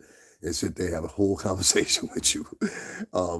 What else? What else I learned? To tape the shimmy to your motherfucker, what's the name? You know what I mean?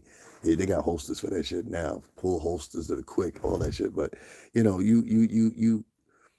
know how to carry yourself in certain situations based on it. You learn quicker when you're a certain size, certain stature, whatever. I ain't fucking scared of nobody, dog. I'm not trying to talk tough or whatever. I've been knocked out by big niggas. I done knocked big motherfuckers out. That is a fact. He never even saw it coming. Whap. You know what I mean? Like, and I'm not talking about people be getting online. No, I hit him. Y'all see me do a video where I bag. I'm gonna do an update one, and I'm do that.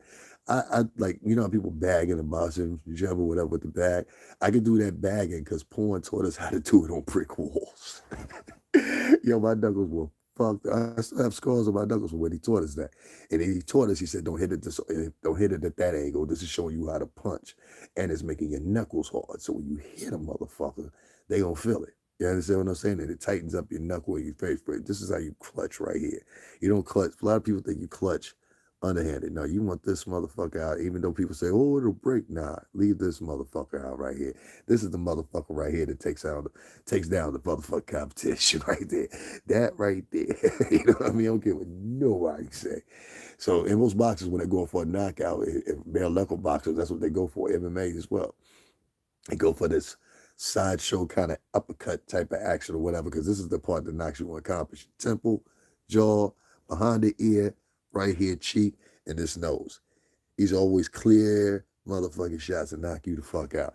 No questions asked. Only thing, and the way I think and the way I move, whatever the first thing I'm thinking of, I'm trying to get out of the situation, escape the situation. So you don't have to believe me, you can't believe me or whatever. People know that video's still on here with me doing bad. So I think I did like fucking 60 reps of just punching so against the brick wall.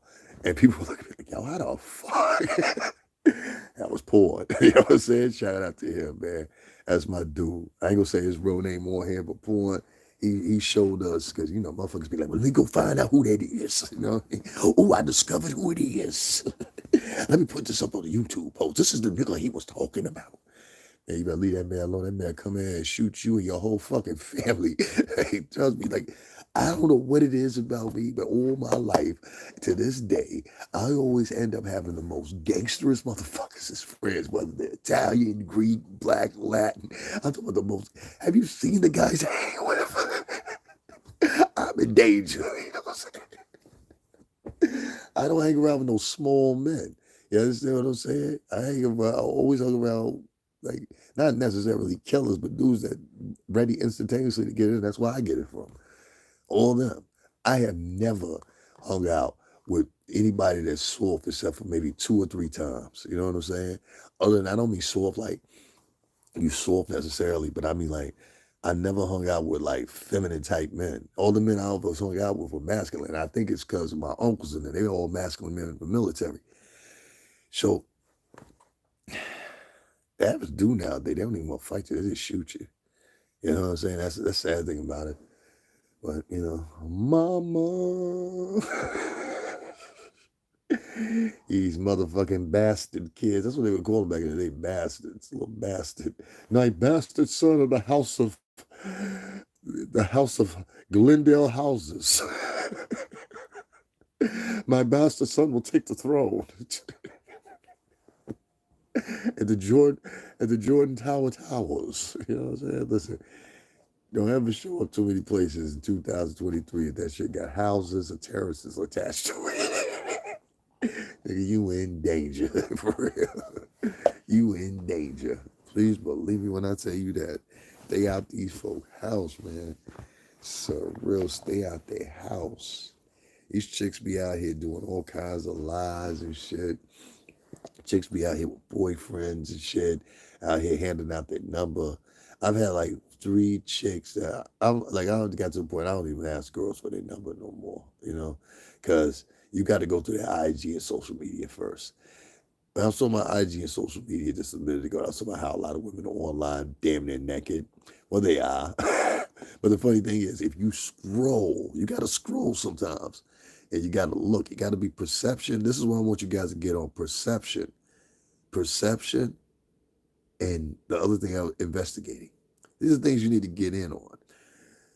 As you're investigating, you'll see in the pictures with these girls, and I'm going to tell you 3 other instances too that happened to me, or 2 other instances. You scroll through their freaking their YouTube or Instagram or whatever, and you'll notice that hidden within all them pictures of the tata out, cheeks out, you know, the custom poses that they all do. You know, they all do the same goddamn pose damn near. That's what makes it not sexy. You know what I'm saying? Like, all you bitches do the same pose. Like, we seen this for the past 10 years, damn near. You know, whatever. I digress. I would have thought some of the women would have got a little bit more inventive. It looks like they're not that inventive with their poses anymore. See the duck lips, ass hanging out, or fucking boobies or whatever. You know, it's just corny shit. It's not sexy. That's just like fucking like, yeah. Most men are like, man, I'm good. You know what I mean? That's the mentality men are getting into now. I can find a regular looking chick that'll treat me better. You know what I'm saying? I don't need no fucking thotty. The thotty season about to come to an end. I'm trying to tell you, I think it's coming this year. Something's going to happen. Everybody's going to be like, let's cancel thotty culture. Shit, Summer Walker should have made y'all do this. Bitch on baby number two and got a career, and it's a side baby. Talking about, I'm leaving him. I want to raise a baby by myself. Bitch, your career ain't going no motherfucker. You think Summer Walker gonna be here 10 years from now? Huh? I know when somebody told me, listen, it's gonna sound fucked up to me and I like it or whatever, but that nigga don't like me anyway. I don't know for whatever reason. He think he all that or some shit, so fuck that nigga. Not fuck him like dead ass fuck him, but fuck that nigga. Carl Thomas. I know when niggas heard Carl Thomas' album, I know we thought I Wish was the dopest shit ever, right? And then I knew my friend, he was an older dude, like a mentor to me, Sereno. He said, yeah, that shit ain't gonna last. Man, that second record came over, ain't nobody give a fuck. It's like, nigga, we liked I Wish. Ain't nobody give a fuck. Puff, tell me I'm lying. Ain't nobody give a fuck about that second. They gave a more of a fuck about Cassie's second album. They gave a fuck about Carl Thomas. And I promoted the shit. Argue with me. Argue with me. They ain't give a fuck. I was there the night that Carl Thomas got a plaque. I'll put the picture up for you. I was there the night he got his platinum plaque for the first, I think it was either for the single. Yeah, I think it was for the single, I Wish. I was there. Keith Sweat was on stage. Um, who else was on June Balloon, Hall Pierre, all of them. I was right there in the crowd, right? I think we did it at, I think at that time it was either Limelight or Livid or one of them places. But I think it was Limelight at the time, one of Peter Gateshear's places. And we were there, and like, I watched him get the plaque, but it was just for I Wish. It wasn't for the fucking album. At the time, anyway, I don't know. But later on, I had some interaction with Carl Thomas or whatever. This nigga was trying to talk like he was Puff. And I was like, nigga, you ain't Puff. Every nigga around Puff want to be Puff. And most of them not worthy of being Puff, because that sounds fucked up. You know what I'm saying? I don't care. I've seen most of them in my little tenure there, and this little thing of ours about that one. But yeah, fuck out of here. There was so many people trying to be Puff. Well, see, what we gonna do is, I think what the marketing plan should be, and the blah blah blah. Nigga, you're not Puff. I got access to Puff. I got access to the bosses. You're not Puff. You don't talk like you. He ain't even thinking like you. You know what I mean? You 5 steps behind. You're back on time, as a Jamaican say. So you had these pretend Puffs. And be online nowadays too. But see what happened. I love to hear these dudes sit back and try to break down the music industry. And I'm like, nigga, we were literally there at the culmination of all this shit that's happening right now. I'm talking about the fucking digital sales, all that shit. I saw this shit transition. I hadn't been in the game so long, I didn't even realize it.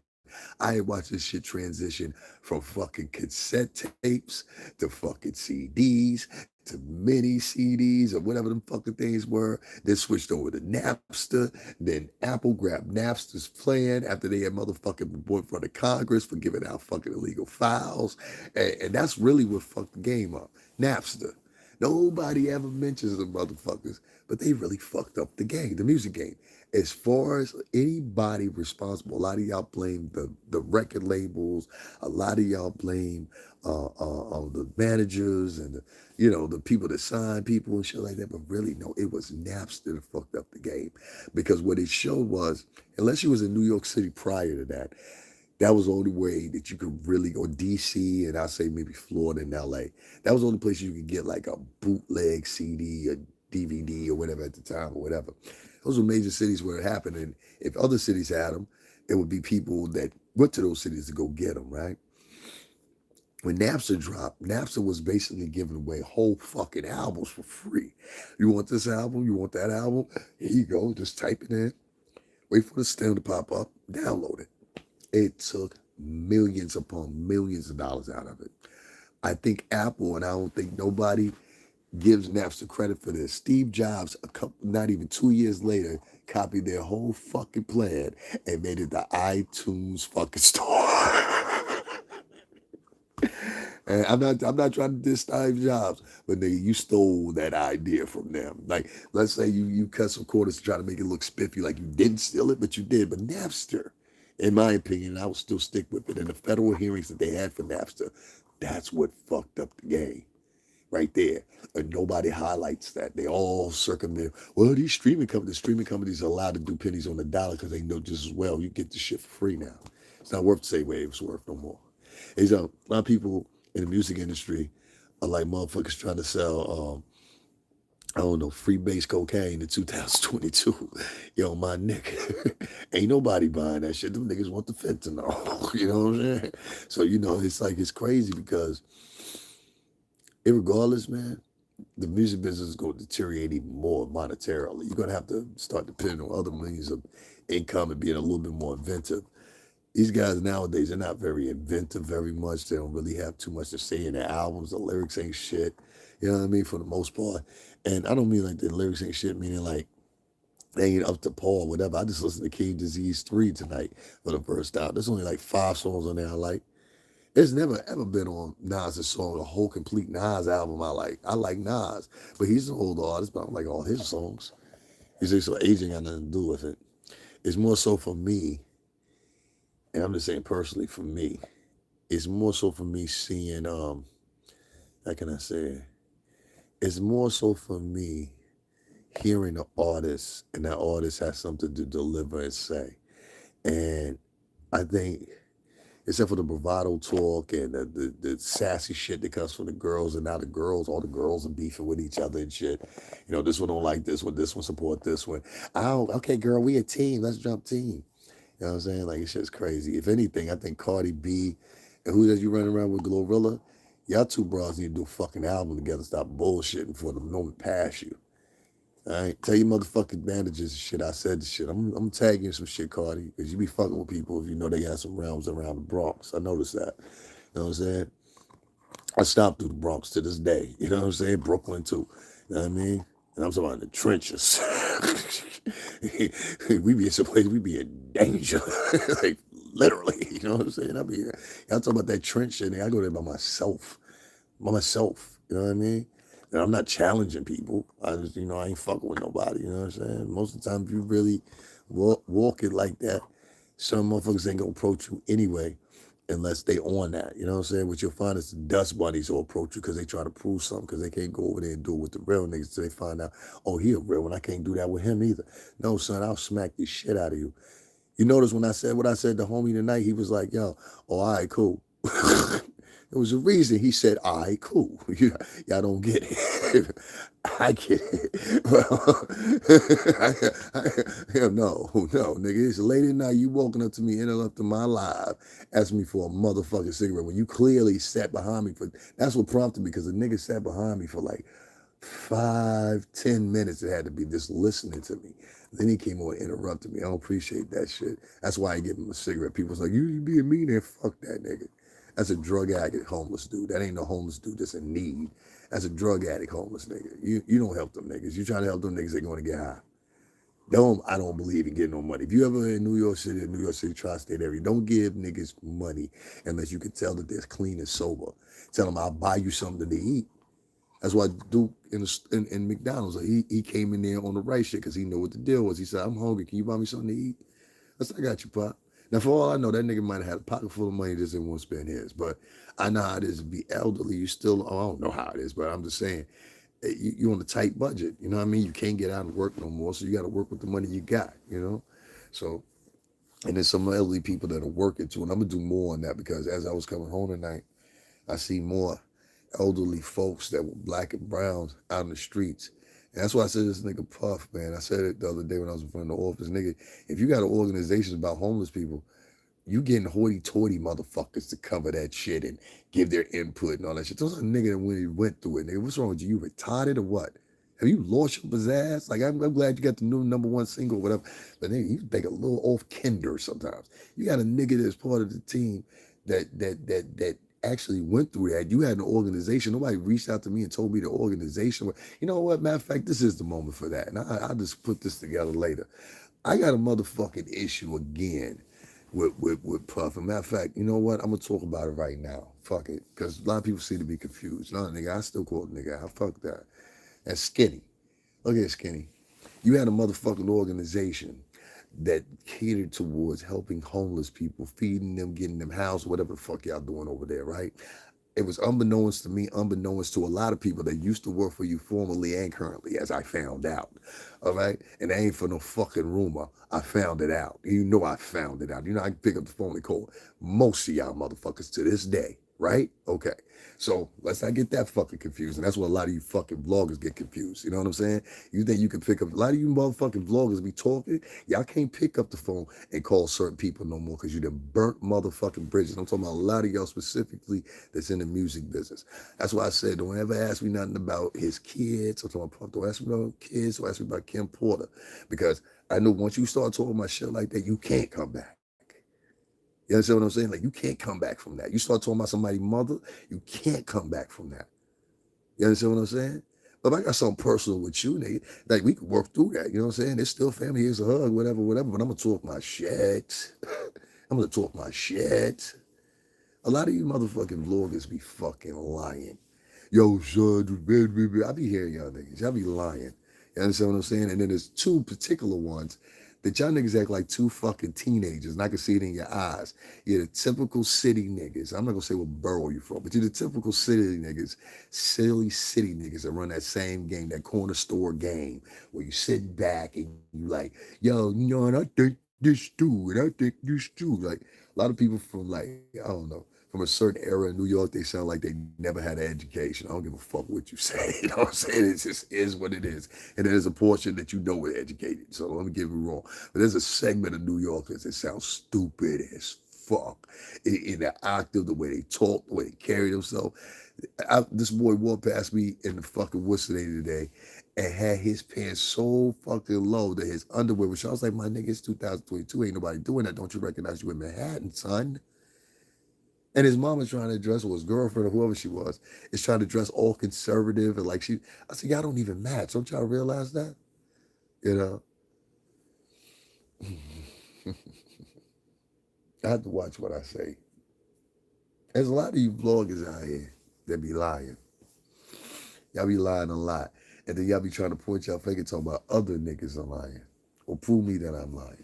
Prove me that I'm lying. Prove me that I'm lying about anything that I said. Now, I will admit, all of us throw a little spice on some of our subjects and topics or whatever. I have done that. But as far as my personal life, nah, nigga, I ain't got no reason to lie. For what? What I gotta lie about?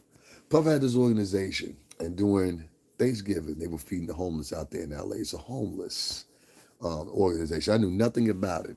It was established in 2016, got its 501c in 2018, meaning tax exemption, and realized as a philanthropic endeavor. Right, Puff? Right, okay. Y'all call me professional when you think I'm fucking stupid. Y'all know how I do this shit. I've been trying to tell you for years. I was one of the guys that'd be like, oh, you know what you're talking about, then the shit happens. And they're like, oh. How many times I've left motherfuckers up in Bad Boys speechless, like speechless. These big star motherfuckers. Anyway, so that's a true story. I've left motherfuckers speechless because it's not the fact that I'm smarter than you. You just ain't as smart as me. Some of them, a lot of them. Okay, a whole bunch of them. You know what I'm saying? I know who's smart up at that building and who wasn't smart. And it wasn't based on how you could articulate, it was how you moved, you know, what you wanted to emulate from that person. For me personally, it might differ with each one. Some people want to emulate getting diamonds and chains. Some people want to emulate talking snazzy and that money talk. You know, that money talk is cool, but you're only doing it for one night. At the club.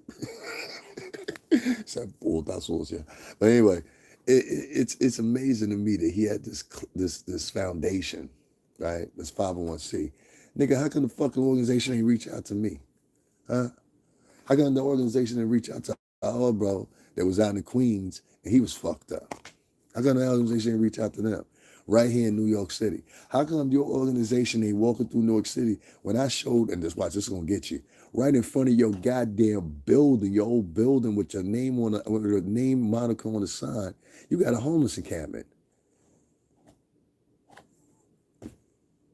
Nigga, help me.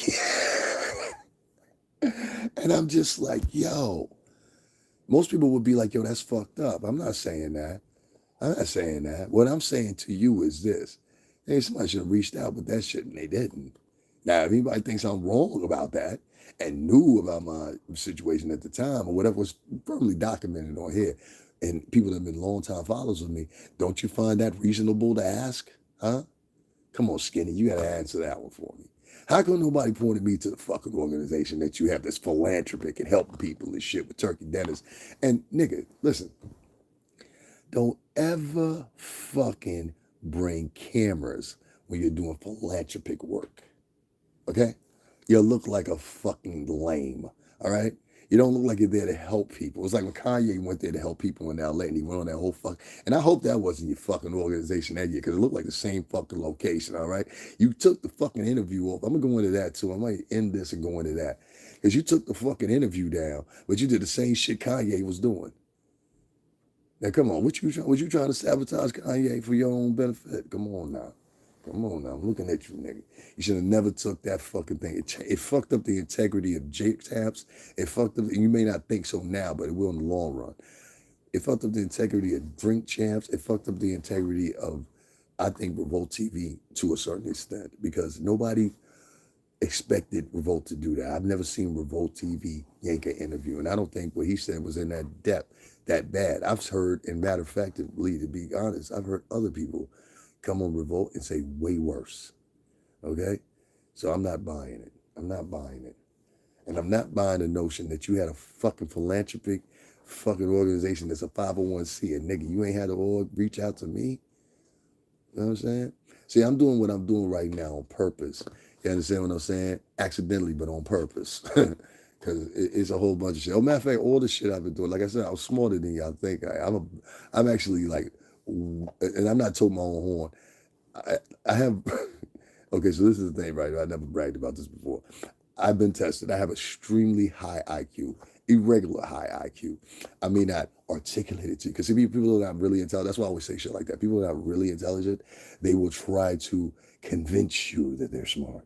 But people that are actually intelligent, they never hint on their intelligence because they don't want you alert of their intelligence in the first few months or the first few days. You understand what I'm saying? Because they know they're calculated. I'm a very calculated person. Anybody that know me up in that building know that. I'm very calculated. I done got myself in the doors and brought people with me in the doors every time. Every time. That's why I'll be confused. I'll be like, damn, I help niggas, but niggas can't help me.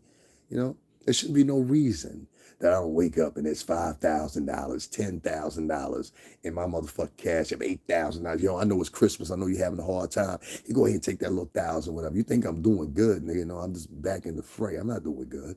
There's a whole bunch of shit I need to buy. Not one motherfucker in the music industry, including people that I've helped, people that I've contributed to, people that literally have a career because of me. I can name 5 of them. And all of them, I told them at the same time, not only I facilitate getting them into certain doors, I did everything. I got people interviews, all kinds of shit you could think of. You think I'm exaggerating, but people that know me know this to be true. That's why they even say the same thing. And some of those people that know that, they're just not in the position to help me. You know what I mean? These are like people that are outside the industry a lot of times. They got family, shit like that. I don't expect that from them. But I'm talking about the motherfucking multi-millionaires in the business. This how you saw, and I told you guys before, this how you saw all them niggas fold up and go against Kanye. Pay attention to that. Because if you do something extreme and they think you got mad, you done got master fucked up, what they gonna do is they gonna do the same shit to you. I just tried to tell this guy I was talking about, there was a blogger named Benjamin Dixon, the same thing. I said, you going after Kanye, but when you say the wrong thing that they don't like, they're gonna do the same shit to you. They're gonna do the same shit to you. So be careful when you trying to bash for notoriety out of your own race. You just look idiotic. You know, even to other people, you look idiotic because other people are looking at you and they're like, how is he talking about his own race like that? So you now talk about your own race, but really what you really mean is, I want to join the bandwagon and hate him too because that's what y'all doing.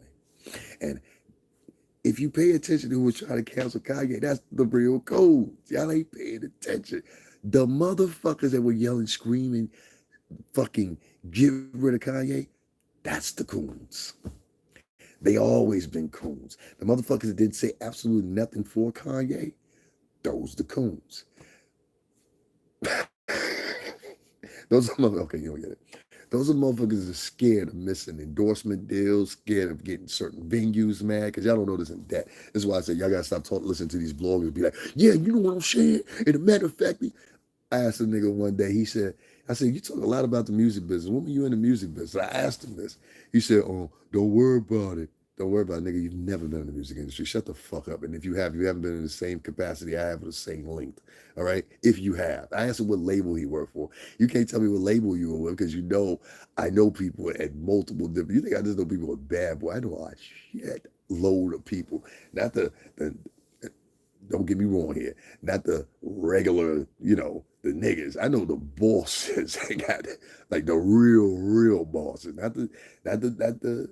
I'm talking about people that are even beyond Puff. Y'all think Puff is big. I know people that are bigger than him, like way bigger than him. When I was at that Houdini thing at the Universal Hip Hop Museum, one of one of the guys that was in there that was there for the DJ for Houdini, he was managing him now.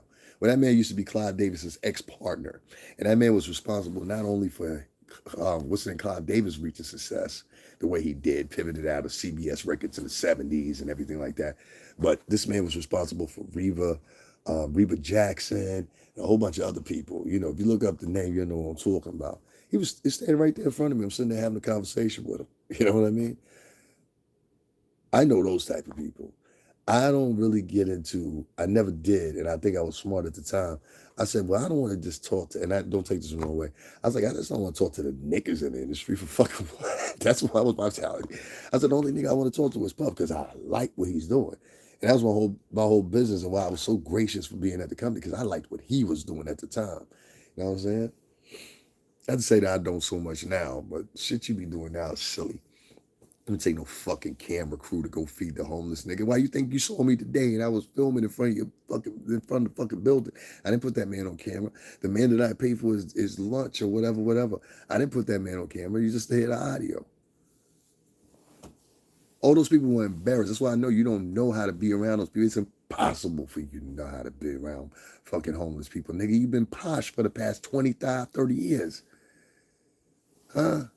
Fuck you know about homeless people. Nigga, you just recently started coming back to New York vividly. All right? There's a whole bunch of shit that's transcended since you've been gone, bro. All right? A lot of shit's transcended since you've been gone. These little pop in for a day or two, throw a party, leave. That shit's things of the past, man. You're going to see in about 3 years, they're going to get tired of that. They like parties, but not all the fucking time from the same fucking person. Trust me, that shit gets old. You got to get inventive. That's why you need professional around you so you know what the fuck going on. Ain't nobody call you and tell you that shit was in front of the building. Nigga, that's my 9th time going up there. Don't nobody call you and tell you, yo, this nigga's in front of the building. Son. Nobody. Tell me somebody to hit you up and tell you there's people in front of the building. No, what motherfuckers will do, they'll see my shit, lie, and then contact you or contact one of the handlers or whatever staff and tell them, and then they'll tell you and they'll act like they discovered it. All along, you can watch my video, somebody like me. And don't tell me that, oh, well, somebody up there, bullshit. I put it in fucking search engine, and ain't nobody else. Put in the search engine, homeless encampment or homeless people in front of motherfucking Bad Boy Entertainment offices. Put that in. And ain't nobody gonna come up with me. So you're a motherfucking lie. Fucking liars. Huh? And basura. So I'm just saying, you got a man on the ground here that can tell you what's really going on. I go in the trenches, nigga. I go to parties in the trenches, anything else, you know? So I'm just telling you, bro, like, I don't know, man. Skinny, you got to get it together with this shit. But congratulations on you and Christian being number fucking one at the same time. That's an amazing thing. I ain't going to never knock that. Father and son number one, you know, it ain't hard for you to make. Let me shut the fuck up. But, you know, shout out to Billboard, the Billboard Luncheon with Clive Davis. But, like I said, excuse me, I got cold and shit. I'm sorry.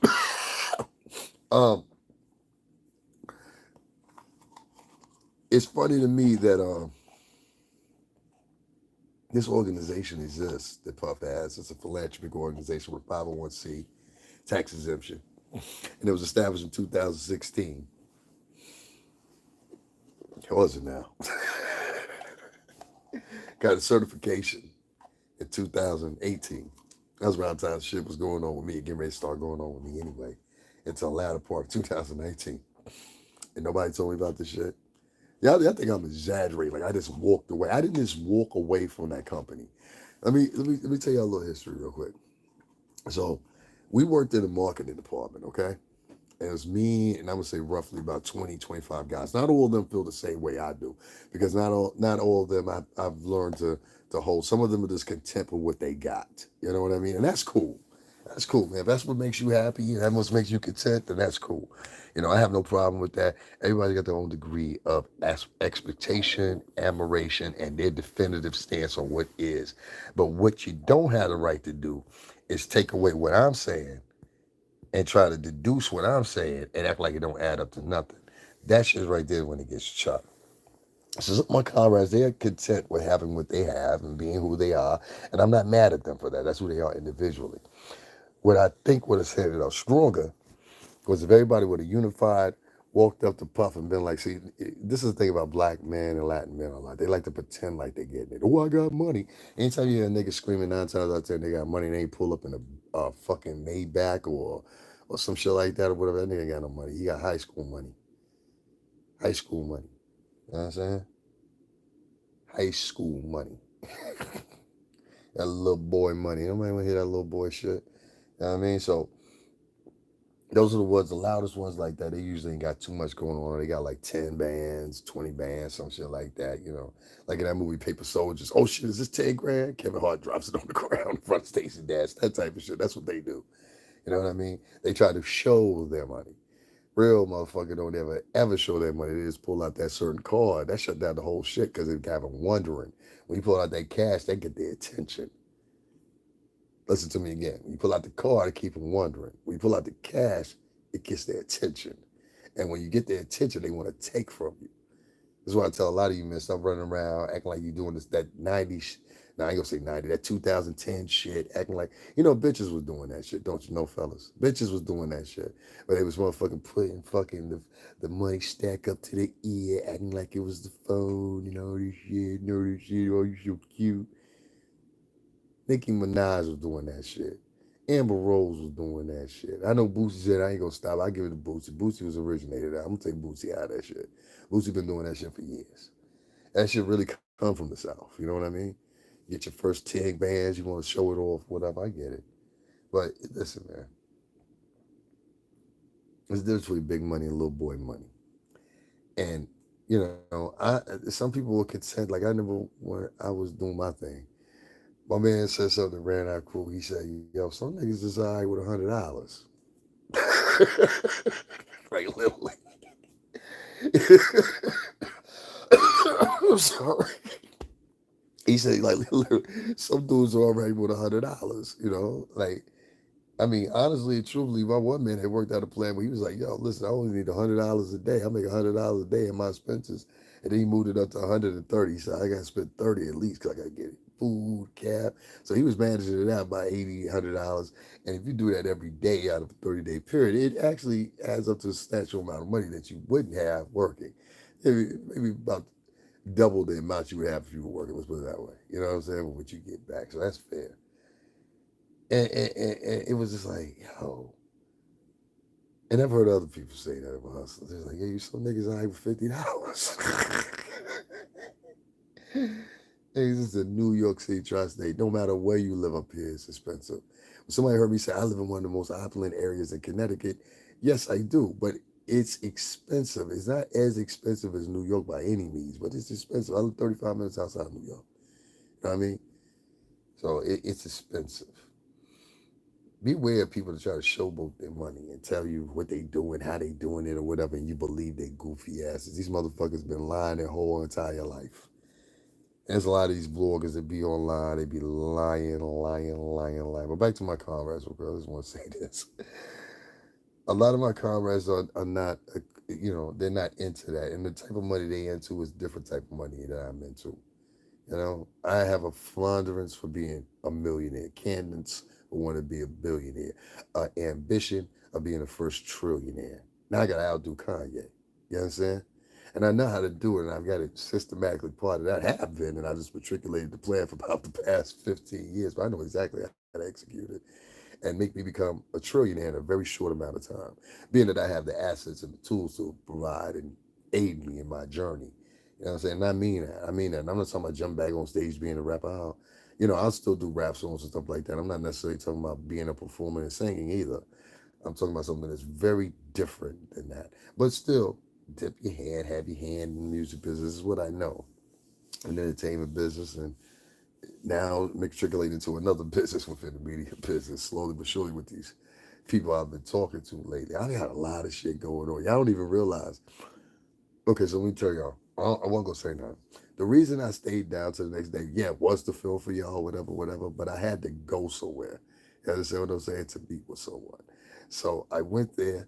It was a very nice little meeting on Saturday there. And I want to say thank you, sir and ma'am, for making that possible. And I'm not talking about my homie, even though I love you, boy. I'm not talking about him. But on Saturday, I had somewhere significance to go and handle some shit, and I did so, and I'm cool with that. I'm cool with that.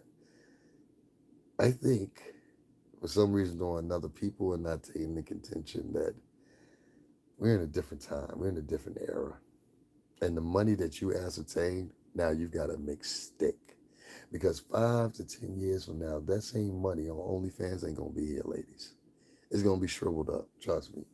The OnlyFans shit has got oversaturated like the YouTube ecosphere. These niggas talking about, oh, well, niggas is trying to figure out how certain niggas got views, certain niggas don't have views. I don't give a fuck what you have on your page. I don't care. You're not me. I don't make a dime off of watching you.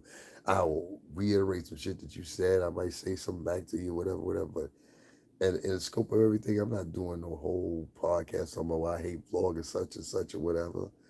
No, I put my energy into other shit, talking about other communities and shit like that. The real work. Y'all niggas out here talking about each other on a constant basis, day after day after day after day after day after day. Just talking about each other, talking about racism, talking about victimhood, talking about the sisterhood.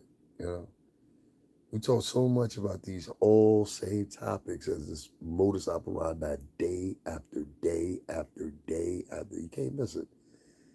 Anybody see anything different, let me know. Maybe I'm missing something here, but it seems like the same thing to me. Tell me that you don't go and check your feed, and 8 of the vloggers that you follow, they all talk about the same fucking story. It's coming to an end for them because that's the only thing they know how to produce. They don't know how to research. They don't know how to intentionally decipher things. They don't know how to edit, which is one of the biggest problems. A lot of these guys, they go live all the time because they don't know how to edit video. They have no patience to even learn how to edit video. And I've seen some of you try to edit video and it looks fucking horrible. I even saw one young gentleman take my video. You can remix the videos here on YouTube. So there's one man that took one of my videos. I'm gonna tell you what video it is, but I can show you the real later on. And he took my video and remixed it or whatever. And he tried to use the video against me. You know what I'm saying? Like he was dissing me and it backfired on him. I looked at his comment section. Niggas just like, how you gonna go to another nigga's page, grab his content, try to joke him with his content? I was like, no, that's a nigga nature. Predator. I'm not a weak target, homie. You gonna find that out real quick. Like I'm not a weak target. You think I am? Oh, he's so cute and cuddly. Yeah, you know what else is cute and cuddly? An ostrich, a giraffe, an elephant, a snake. Certain breeds. There's a lot of things out here that cute and cuddly that'll fuck your ass up in the wild. A porcupine will fuck your ass up with them quills. He's one of the smallest animals in the jungle. Okay? All right? There's another one. There's another animal. What the hell is it called? A muskrat. They will fuck you up. One of the smallest animals, armadillo. They will roll up. They will break every tooth in a motherfucking crocodile's mouth with those scales. That's a lot of times you see animals like crocodiles missing teeth because they try to bite bigger animals and take them down. They can't get through the skin or the layer of their armor or whatever else they have protecting them out outside. Point of getting into all that was this. You guys,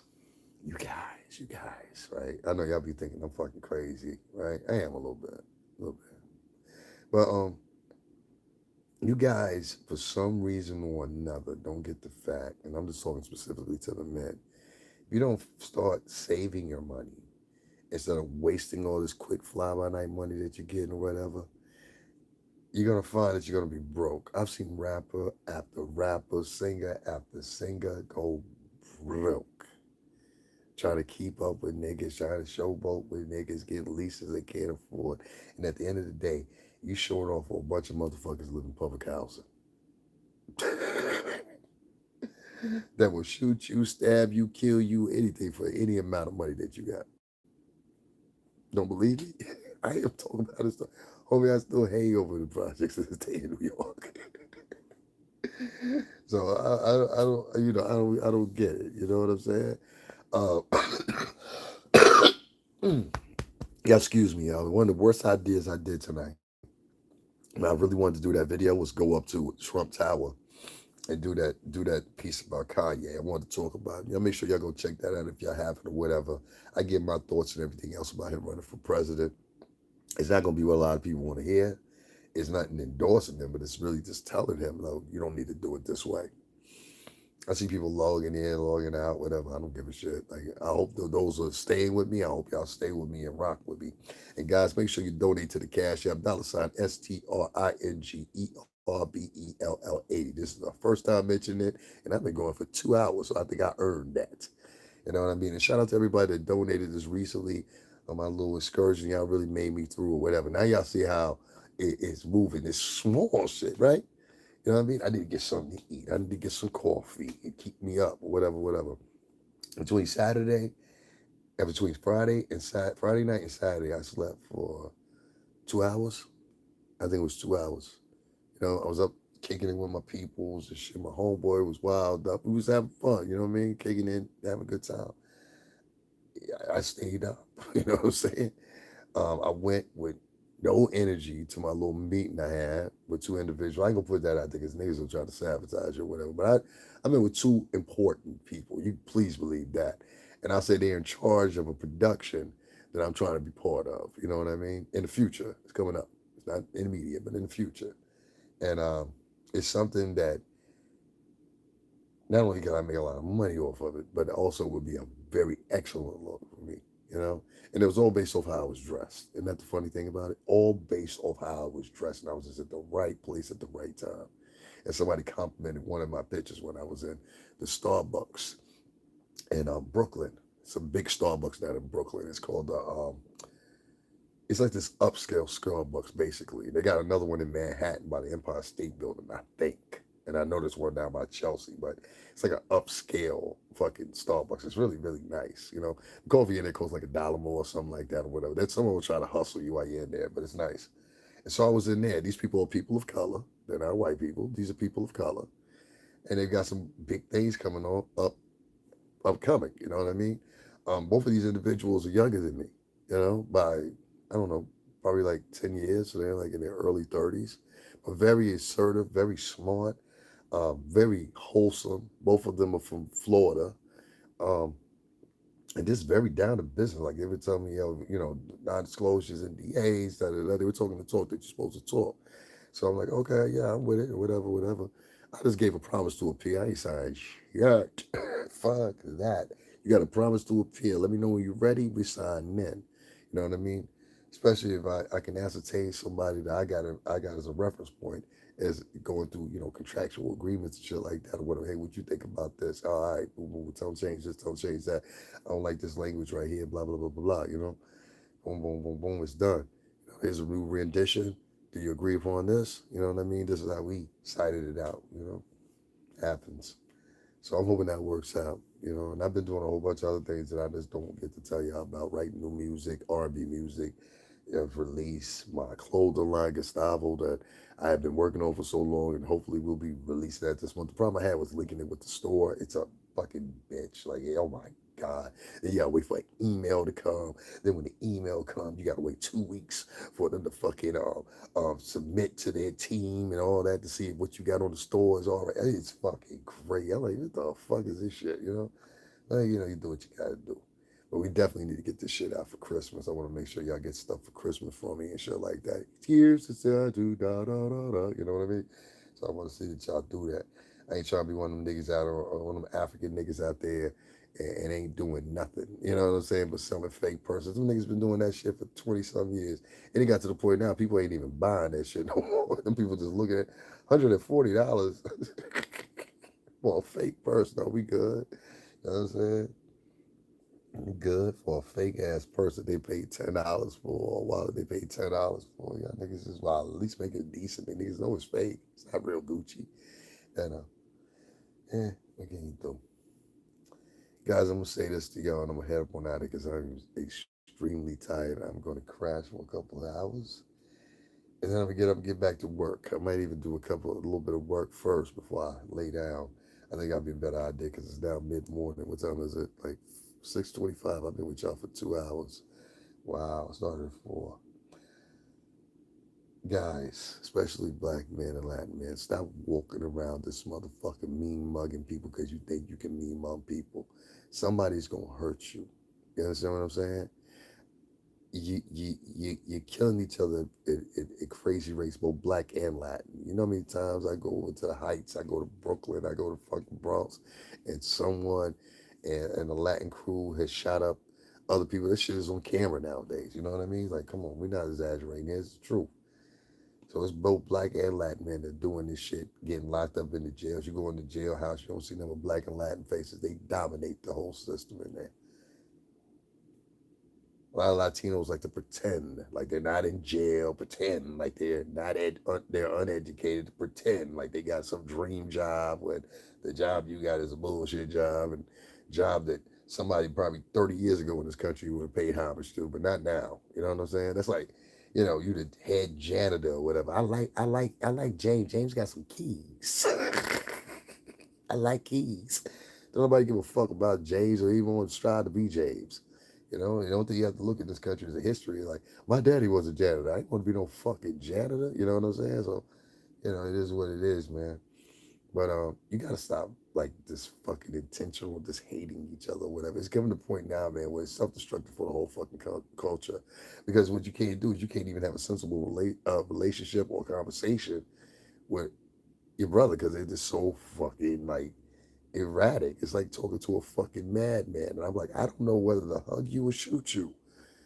I don't. I don't know whether to hug you or shoot you. Feel sorry for you, put you out your fucking misery. You need to be out of here if you're that fucking sad. You know, it's amazing to me. It's amazing to me. And a lot of people of color, they just seemingly feel like everything's normal and it's all right. This is not normal. You being a grandma 34, 32, that shit ain't normal. You in the club with your single raised mom ass and your daughter, that shit ain't normal. You and your son getting high together and shit, that ain't normal. Shit ain't normal. I've been in situations where I've seen people literally selling drugs to their family members. You know, I've seen it multiple different families here in the Northeast, especially in New York, highlight New York out of anything. I've seen that shit, and it's disgusting. It's a disgusting thing, but it is what it is. That foundation of that business and the music business has tore down the culture. Drugs and the music are still having an effect on the culture almost 35, 40 years later. Hip hop will be 50 this year. Did you know that? 50 years old this year coming up. Hip hop will be 50. And you ask yourself this, it's changed into a lot of things, but it's gotten worse and worse over time, and the money's gotten lower and lower over time. So much so low that this nigga busted, I gotta switch over to R&B. And nigga, I know you heard that shit. I said, you need to do a Last Train to Paris Part 2. You come up with this Bryson shit. Yeah, them girls would work now, not in today's age. They might work for one song or whatever, whatever. You might want to get them for one song, Puff, if you see this. Get them for one song, see how it works, test the waters with it. I think people want to see Era and Kiana. I think they would want to see them back with you doing at least one song. Since you're doing R&B, it wouldn't even be right. But I think you got to put together a project like not necessarily named Last Train to Paris 2, but since you got the momentum of this R&B shit, you need to put the band back together, do that dirty money thing again. You ain't got to be moving and shaking all the dance moves you was doing. You know what I mean? But you definitely should give that some consideration somehow or another. Because I think that would be the turning tool and it would sound a little bit better. And people would recognize it a little bit more. People recognize Bryson Tiller's voice and y'all voices blended evenly with it. Another person I would tell you to fucking work with is Brent Flares. Work with Brent. Brent's dope. The other person I would tell you to work with, I think you would sound good with, and I don't know if you've heard of him or not, but his name is Emis Dupree. Check him out. Emis Dupree. That's spelled Mmis. I think you'll work good with him too. So that's some suggestions for you, skinny. Oh man, y'all excuse me, it's cold in here. My heat on, but it's cold, you know what I mean? So yeah, it's cold, man. The music business and drugs have ruled black culture for almost 35, 40 years. And I'm just like, black and Latin culture. It's taken lives. It's I've been part of it, on both sides of the fence. Um, and everything else in between. And it's like nobody has said to themselves, yo, what's better than this? And some people choose to go and become a doctor, a lawyer, or whatever they do, but then they go to the other side. They want to assimilate. That's the problem with a lot of people that grew up in the ghetto and never been around certain type of people before. A lot of times, they think that's the way out. Follow Jimmy, follow Terry, follow Karen. She's the way out. And it's really racist when you look at it in hindsight. It's actually racist as fuck, like extremely racist. That you think like this, you think acting like someone else is going to get you in a position where you fit in. It's not. Your personality will get you in there. Your background will get you in there. I remember one time I saw this girl. She was talking to this white woman, and she thought she was on the same level because the woman was like kind of agreeing with some of the things she said, but at the same time, the woman was listening to her personality and judging her as she was listening to her personality, as if to say, "I know how white people do it. They do it quickly. That's not a person I want around me." Don't let them do it just by looking at you, and a lot of times make an assumption, but Latin people try to do it sometimes. It doesn't work. It's effective at all. Who the fuck are you talking about? Somebody? It's like, stop, stop before I go in on you. You know what I mean? Like, you know what I can say to you? And I'm one of these firm believers. Like, I'm half Latino, but I hate Latino tough guys. Like, cut that shit out. Like, we're not doing that, bro. Like, come on. This is not even that type of party. You know what I mean? Like, like, you're not just gonna start shit with me. This will be start shit with me, and I don't fucking bother you. That's not even my time card. I'm on. Well, a lot of people are like that. You gotta be wary and watchful. It is what it is. This music and the drug culture both had taken lives of some of your favorite artists, Whitney Houston, and many others. You know, they're not here anymore. Nobody's paid homage to them anymore. Speaking of Whitney Houston, that biopic, then it fucked it up again. Don't y'all watch that shit. I said so. Don't y'all watch that shit. They put out the clip for it. It looks horrible. First of all, that woman don't look nothing look like Whitney Houston in that movie except the clothes. I'm saying it one more time. Don't nothing about that movie from the clip they issued out. Don't nothing in that clip look like Whitney Houston except for the clothes. And y'all decipher that however the fuck you want to. All right? I'll stand behind that. If you look at that broad, excuse me, I ain't gonna call out her name, but if you look at that broad playing Whitney Houston, you'd be like, oh, this bitch needed a check. And why do y'all purposely keep picking people that don't look like the stars that they are portraying? They did that shit with I didn't like the New Edition shit. I didn't like the Bobby Brown shit. I didn't like any of that shit. The Aaliyah shit was the worst. I was mad about that. I actually cursed her. I was like, this bitch don't look like Aaliyah. And this shit is corny. I think it was Aaliyah's story as one of them girls I watched. I believe it was Aaliyah. It's just terrible. And I'm like, who the fuck is contracting this shit out? Like Lifetime, who they getting? What's the production company that's working with Lifetime that's coming up with the concepts for this shit and the treatments for this shit? I'm like, this shit is fucking horrible. You know what I mean? Like, I'm honestly, truthfully, who's coming up with these pilot episodes, pilot fucking, it's horrible. So if y'all see that fucking Whitney Houston shit, y'all disrespected Whitney Houston watching that shit. Don't watch that shit. Throw that shit in the trash, huh? Disrespected Whitney Houston like that with that bullshit. Disrespect. They really making fun of because most of these production companies, I hope you know, and most of them are white owned. They don't give a fuck what you look like. I bet you if it's somebody, if it's a story about the Harvey Weinstein story, that motherfucker gonna look just like Harvey. Like by Lifetime, you know what I'm saying? If it's the Joel Epstein story and Gazelle or Giselle, they gonna make them motherfuckers look exactly where they are. But when it's you, for some reason or other, they get off kilter. I ain't been very satisfied. I think the best rendition of looking like the actual person was with New Edition, and that was it. I don't care what nobody says. All right, guys, I am sleepy. I'm going to sleep for a little bit. I ain't even got the energy in me to make a motherfucking edit, so y'all gonna have to wait till midday. Until then, enjoy these that you're seeing right now. Give me a couple hours of shut eye. I've been moving and scooting, as y'all can see. I've been constantly filming for y'all, whatever, whatever. So make sure you hit up the Cash App, $STRINGERBELL80. As you see, I'm dead ass tired. I still went live with y'all. Because why when they get home, we ain't gonna go live no more. Now we gonna go live a lot more. And here's the deal. This week, I'll go back to NY and do some more filming for y'all, take y'all to some locations, but you gotta contribute to the Cash App. So it's $STRINGERBELL80. And I noticed like there's a couple motherfuckers that's in, like I can see you, nigga. If you think I can't see, I can see who in this motherfucker. I see a couple of y'all as soon as I say my Cash App. I only said it twice in 2 hours and 15 minutes. See what I mean? Niggas don't like you. They think you're supposed to get everything for free.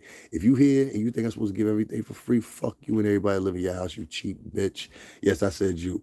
Because there's certain people that come to my page daily on a basis to come in here and hover and nigga watch and don't contribute a dime. A dime. There's been motherfuckers been watching me back to back to back to back on lives and ain't contributed a dime. Just because it's me and they have this fake ass bravado. Well, real man, most of you motherfuckers ain't never had a daddy, a tight uncle. So how the fuck do you know what a man is? And the same thing with fucking Latin man and Asian man, and Indian man. You think you're the definition? You are not the pillar and definition of what a man is in the world. It's white dudes. You're imitating that. And you think you're holding at the same tier, especially you straight haired motherfuckers. They the worst. Straight haired motherfuckers, light skinned motherfuckers. They the worst. No, we fit. No, you don't. You're brown or olive brown hair. You think these poor white trash that let you fit in. Go around some elite tiered motherfuckers. They'll show you exactly what they mean. See, a lot of Latinos and blacks, they mistake poor white trash with tiered white people. If you only know the difference if you grew up around whites. That's how I know the difference. I can watch who you're talking to and be like, oh, you talk to poor white trash. You don't talk to nobody poor. They'll be looking at you like they're above you by talking to them. Bitch, I grew up in white neighborhoods. I had pools, sauna, weight room growing up. You know what I'm saying? Like, what the fuck are you talking about? My mother lived in corporate apartments for the longest. So it's after splitting pops. You know what I mean? After splitting pops. So I always grew up on the shoreline. Always grew up in condos, shit like that. When I became an adult, I did the same thing. I ain't never lived in up but one shabby ass apartment my whole entire life, with two shabby ass apartments. One that was under my lease. The other one, it was what it was. You know what I'm saying? It was transition apartment, but that's not the point. The point is, you get these raggedy motherfuckers that come on your page and shit, and they try to tell you. That's how I started this video out, because I was responding to some comments somebody had wrote on my page, and they got retracted because I got the filter on YouTube comments. I always keep that shit on, and I just usually go back and laugh at it. But motherfuckers were telling me, you can't be asking for donations, nigga. I was like, who the fuck are you? Like, I can't be asking for donations, but I'm looking and looking at this shit. They follow Kwame Brown. Don't disrespect Kwame. I know you ain't never gonna donate it down to anybody. I already see your play. You know, good luck, player. That's somebody I never want to meet. There's a whole bunch of these motherfuckers I never want to meet. These YouTubers, these fucking stars that I haven't met yet. I know a lot of stars, but these stars I haven't met yet, and even some of the ones I've known previously, I never want to see you motherfuckers ever again. You, first of all, you dated. Second of all, I'd rather be a motherfucker who didn't make it and didn't make it than be a dated motherfucker. And that's a different vibe. Anybody in the music business, you know what I'm talking about. There's a lot of people that will come on my page and they will say all kinds of things they have to say or whatever, and I'm basing a lot of it on the way I look. Not sound cocky or nothing like that. But some people will try to figure out what I am. Some people, they hear Cuban or whatever, get turned off. Like I saw this little black girl, she got over 300, I think it was 300,000 likes, or so, no, 3,000 likes for a comment talking about, because Cardi B was beefing with some comedian chick or whatever. I can get into it later, maybe not. It might not be worth it for me to get into it. But she was arguing with some comedian chick or some shit like that. And it was something about Offset dying and Offset and Takeoff and death and everything like that. And it was crazy because, like, first thing came out of my mouth was the lady was racist. I don't know if the lady's racist, not whatever, but it's the pill and the stick that a lot of you motherfuckers are using all the time as a crutch. You gotta stop. It's getting old. It's like the boy who cried wolf. You can't call on anything. You gotta save your positions and shit. And so the bitch tried to ride out on it, and now you got actual people out here that are starting to make and I guess you kind of say make fun of when you say, oh, that's racist, this is racist, this is racist, when it clearly ain't. Sometimes it's just you are an asshole. I see people turn up on the police all the time. And you'll find if you Not all the time, but many a times. If you don't turn up and shit like that, it's best. First of all, if you don't have a gun or you have a gun on you, even worse, the first thing you don't want to do is worry the police if there's five or more of them. Okay, I don't give a fuck what color you are. I seen them shoot and kill white men too. Mm-mm. These niggas don't have no home training. And mama ain't teach you shit but how to gossip. She ain't had no uncles around for you or nothing. I'm gonna talk about that later. Guys, I'm tired as hell. As you can see, I'm about to pass out on y'all, and I don't want to do that for y'all. It ain't a good look for me. But I gotta say this, man. For some reason or another, you motherfuckers don't get the contention or nothing or another of what's going on in America currently. And sooner or later, what you're gonna find is there's a wave coming. And that wave's gonna hit you hard. It's gonna be a lack of resources. It's gonna be a lack of travel. It's gonna be somewhat of an anarchy. And if you ask me, I think we're on our way into a second COVID lockdown. I really think that. And the reason I say that is I don't know how much you pay attention to world politics, but England and China are right now doing lockdowns. Look at that. Up from COVID. You know, the shit's supposed to be gone. What they really said was enough people inoculated, nobody will get it. Herd mentality. That shit ain't it. That shit's still out there. You know? So be careful when you're around and you're messing with people, you're moving around, skating and booging. But this week I'll be back in New York. I'm trying to go, I think I do Tuesday. Tuesday or Wednesday for you guys. And so make sure you donate, hit up the Cash App, man. Support the channel, man. We need it. And Christmas is coming. I want to have a good Christmas. This is my first Christmas. No, my second Christmas. But last Christmas was my first one being in my apartment again. And that was the best Christmas. That was the best Christmas I had in 10 years. I ain't had absolutely nothing. I ain't getting nothing or whatever. Somebody asked me, they said, how come you don't work a regular job? Blah, blah, blah, blah. Why the fuck you don't tell Boy Swatkins that shit? Because you think he popular? Is that why you think his voice popular? How come you don't tell Tariq Nasheed that shit? Y'all don't tell none of the motherfuckers that should be told that shit. I'm just looking at something, y'all. Y'all give me a second. Y'all don't tell nobody that should be knowing that. I'm not saying they bad guys necessarily, but I'm just saying, how come y'all don't tell them motherfuckers that?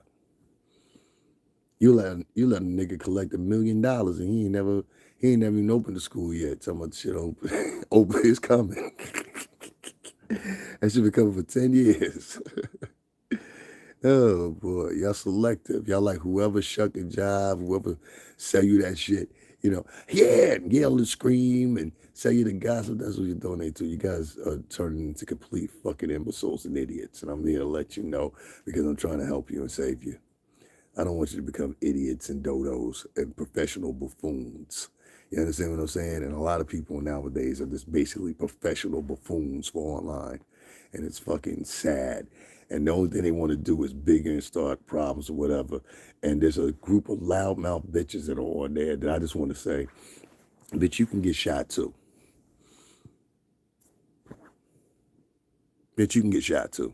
If you loud enough to run your mouth and you threaten me, tell me you're going to go get some niggas something, you can get shot too. I watched my man Showbo slice up bitch's stomach open because she said, I'm going to go get my brother to shoot you. No, you ain't, bitch. That bitch barely made it. She almost bled out right there. I swear to God to you. She barely made it. That's shit I come from seeing. You know what I'm saying? I don't know fuck about y'all. He sliced the shit out that bitch with that box cutter. I ain't never seen that shit in my life. And it was a fresh box cutter too. Street, you know what I'm talking about. Ain't nothing like that fresh box cutter. Had that hard, it's the one that had the flimsy bendable blades, and then it's the ones that have the hard utility blades, and they stretch out about like that wide, so they're legal. He lit that bitch. I was like, yo, I'm gonna go get my brother to get you. You and your pussy ass brother scared now, ain't you? Because he ain't never show up. You know what I'm saying? If you would have, we got to be anyway. Fuck. But, you know, it is what it is, man. So be careful, ladies, who you talking shit to. Some men don't have that same reserve, and they will pop your ass, punch your ass, knock your ass out, etc., etc., etc., for what you do. It's a warning. Just a warning. This friendly suggestion is to let you know. Friendly neighborhood, Cuban. You got to know, because if you don't know, you're going to be in danger. And if you don't see it, a lot of these men out here killing these women now. A lot of people are saying, oh, that's terrible. What happened to her? Da, da, da. Y'all don't know this bitch. This bitch could have been day after day running, because I know the type. Day after day, starting trouble. You don't know what kind of drama she done brought into this man's life. It take a lot for a man to be like, you know what, that's enough. I'm gonna shoot this bitch. It take a lot. Or you did something extreme for a motherfucker to come at you. And women do manipulative, deceitful things, and then they give it a pass under the radar and let it keep going, and it just doesn't matriculate into nothing, you know. And it's sad, bro, but that is what it is. All right, guys. I definitely got 2 hours and a half. I gotta get over here now. I'm gonna fall the fuck to sleep or something. But I just want to let you guys know, man. I appreciate everything you guys do. I appreciate the following and everything else or whatever. And y'all help me so much this weekend or whatever. So make sure you hit up the Cash App again. You see, I do what I say I would do. $ STRINGERBELL80. That's the Cash App info. There's also a link in the description box, etc. Y'all can go check that out as well. And just support the channel, man. Like, let people know, follow. If you haven't followed, share. If you haven't shared, we're at 12K, 12.5K. Now people like, oh, you ain't got. And all my numbers are real. I have fucking what's the name, uh, um, YouTube Studio congratulate me like every month. Like, what fucking y'all talking about? I take the screenshots and post them up on the outlook.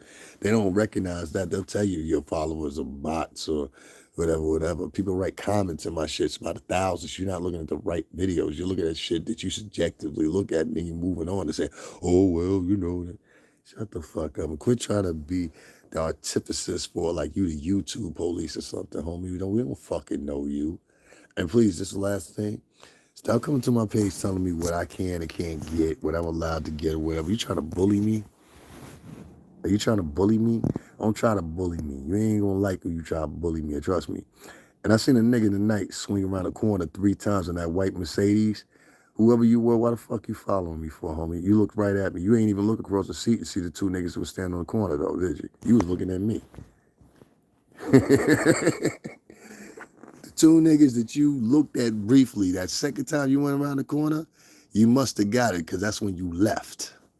This motherfucker went around the corner when I was in Manhattan 4 times and looked right at me. And it was like, I saw his phone streaming from in the car. It's hard to explain. He wasn't playing music. He was playing a video, but the sound went down. So I was like, ain't no way nobody in a dope-ass car like that coming through 42nd Street, they ain't playing no music. And got the windows dark, black tinted and looking at me. And this is a different type of Mercedes. It's a new Mercedes. Y'all understand. I ain't talking about the 2006 or 2008s. That y'all go cop and buy. Be like, look, nigga, I'm spinning, nigga.